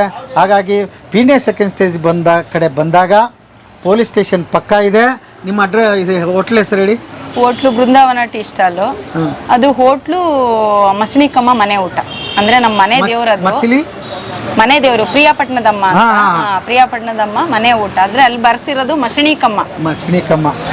ಒಳ್ಳೆ ಫಿಶ್ ಊಟ ಸಿಗುತ್ತೆ, ಜೊತೆಗೆ ನಾನ್ ವೆಜ್ ಇರುತ್ತೆ, ಬೆಳಿಗ್ಗೆ ಬಂದ ಟಿಫನ್ ಇರುತ್ತೆ. ಬನ್ನಿ, ಒಂದು ಒಳ್ಳೆ ಮೀನು ಊಟ ಮಾಡ್ಬೋದಲ್ಲ ಇವರು. ಬಿಸಿ ಮುದ್ದೆ, ಚಪಾತಿ, ಬಿಸಿ ಮುದ್ದೆ ಇಲ್ಲೇ ತಯಾರು ಮಾಡ್ತೀವಿ. ಅವಾಗೆ ಕಟ್ಟಿ ಕೊಡ್ತೀವಿ. ಓಕೆ. ಮಧ್ಯಾಹ್ನ 1 ಗಂಟೆಗೆ ಬಂದ್ರೆ ಸಿಗುತ್ತೆ? 12ವರೆಗೆ ಸಿಗುತ್ತೆ. 12ವರೆಗೆ ಸಿಗುತ್ತೆ. ಬೆಳಿಗ್ಗೆ ಬಂದ್ರೆ ಟಿಫನ್ ಸಿಗುತ್ತೆ. ಆಮೇಲೆ ಸಂಡೇ ಮಾತ್ರ ರಜಾ ಇರುತ್ತೆ. ಬನ್ನಿ, ಒಂದ್ಸಲ ಇಂಥವ್ರಿಗೆ ಸಪೋರ್ಟ್ ಮಾಡಿ. ಒಂಚೂರು ಉಪ್ಪು ಖಾರ ಹುಳಿ ಎಲ್ಲ ಹೆಚ್ಚು ಕಡಿಮೆ ಆಗಬಹುದು, ಬಟ್ ಇಲ್ಲಿ ಒಂದು ಒಳ್ಳೆ ಕತೆ ಇದೆ. ಮನೆಯಲ್ಲಿ ಮಾಡಿದವರ ಎಲ್ಲ ತಿಂದವ್ರು ಹೇಳೋದು ನಮ್ಮ ಅಮ್ಮ ಮಾಡಿತಾರ ಇದೆ. ಅಮ್ಮ ಒಂದ್ ಹೇಳ, ನಮ್ಮ ಮನೇಲಿ ಕೂಡ ದಿವಸ ಮಾಡ್ತಿದ್ರು ಒಂಚೂರು ಹೆಚ್ಚು ಕಡಿಮೆ ಆಗುತ್ತೆ ತಾನೆ, ಅಡ್ಜಸ್ಟ್ ಮಾಡ್ಕೊಂಡು ತಿಂತೀವಲ್ವಾ. ಯಾವಾಗ್ಲೂ ಮನ್ಸು ಒಂದೇ ತರ ಇರೋದಿಲ್ಲ. ಬಟ್ ಹಾಗಾಗಿ ಊಟ ಮಾಡೋರ್ ಮನಸ್ಸು ದೊಡ್ಡದಾಗ್ಬೇಕು. ಈ ಕಡೆ ಬಂದಾಗ ಮಿಸ್ ಮಾಡಬೇಡಿ. ಇವು ಕತೆಗೆ ಬನ್ನಿ, ಊಟ ಮಾಡ್ಕೊಂಡು ಹೋಗಿ, ಹೊಟ್ಟೆ ತುಂಬಾ ಊಟ ಮಾಡ್ಕೊಂಡು ಹೋಗಿ. ಅದ್ಭುತ. ಸೊ ಅಮ್ಮ, ಬರ್ತೀನಿ. ಭಾಳ ಖುಷಿ ಆಯಿತು ನೀವು ನಮ್ಮನ್ನು ಗುರ್ತಿಡಿದು ಕರೆದ್ರಿ. ನಾನೊಂದು ಭಾಳ ದಿವಸ ಆಗಿತ್ತು ಇಂಥ ಕತೆಗಳನ್ನ ಮತ್ತೆ ಮಾಡೋಣ ಅಂತ ಹೋಟೆಲ್ ಕತೆ ತೊಗೊಂಡ್ಬಂದು ಭಾಳ ದಿವಸ ಆಗಿತ್ತು. ಖುಷಿ ಆಯಿತು. ಬನ್ನಿ, ಯಾವಾಗಾರ ಮಧ್ಯಾಹ್ನ ಟೈಮ್ ಬನ್ನಿ. ಮಧ್ಯಾಹ್ನ ಫಿಶ್ ತವಾನು ಒಂದು ವಿಡಿಯೋ ಮಾಡಿ ನಿಮ್ಮಿಂದ. ಖಂಡಿತ. ಓಕೆ ಗೆಳೆಯರೇ, ಬನ್ನಿ, ಊಟ ಮಾಡಿ, ಇವರಿಗೆ ಆಶೀರ್ವಾದ ಮಾಡಿ ಅಂತ ಹೇಳ್ತಾ ಇವತ್ತಿನ ಬದುಕಿನ ಬುತ್ತಿಯ ಕಥೆಯನ್ನು ಇಲ್ಲಿಗೆ ಮುಗಿಸ್ತೀನಿ. ಮತ್ತೆ ನಾಳೆ ಇನ್ನೊಂದು ಕತೆ, ಇನ್ನೊಂದು ಬದುಕಿನ ಬುತ್ತಿಯೊಂದಿಗೆ ತಮ್ಮ ಮುಂದೆ ಹಾಜರಾಗ್ತೀನಿ. ಅಲ್ಲಿವರೆಗೆ ನಮಸ್ತೆ ಗೆಳೆಯರೇ.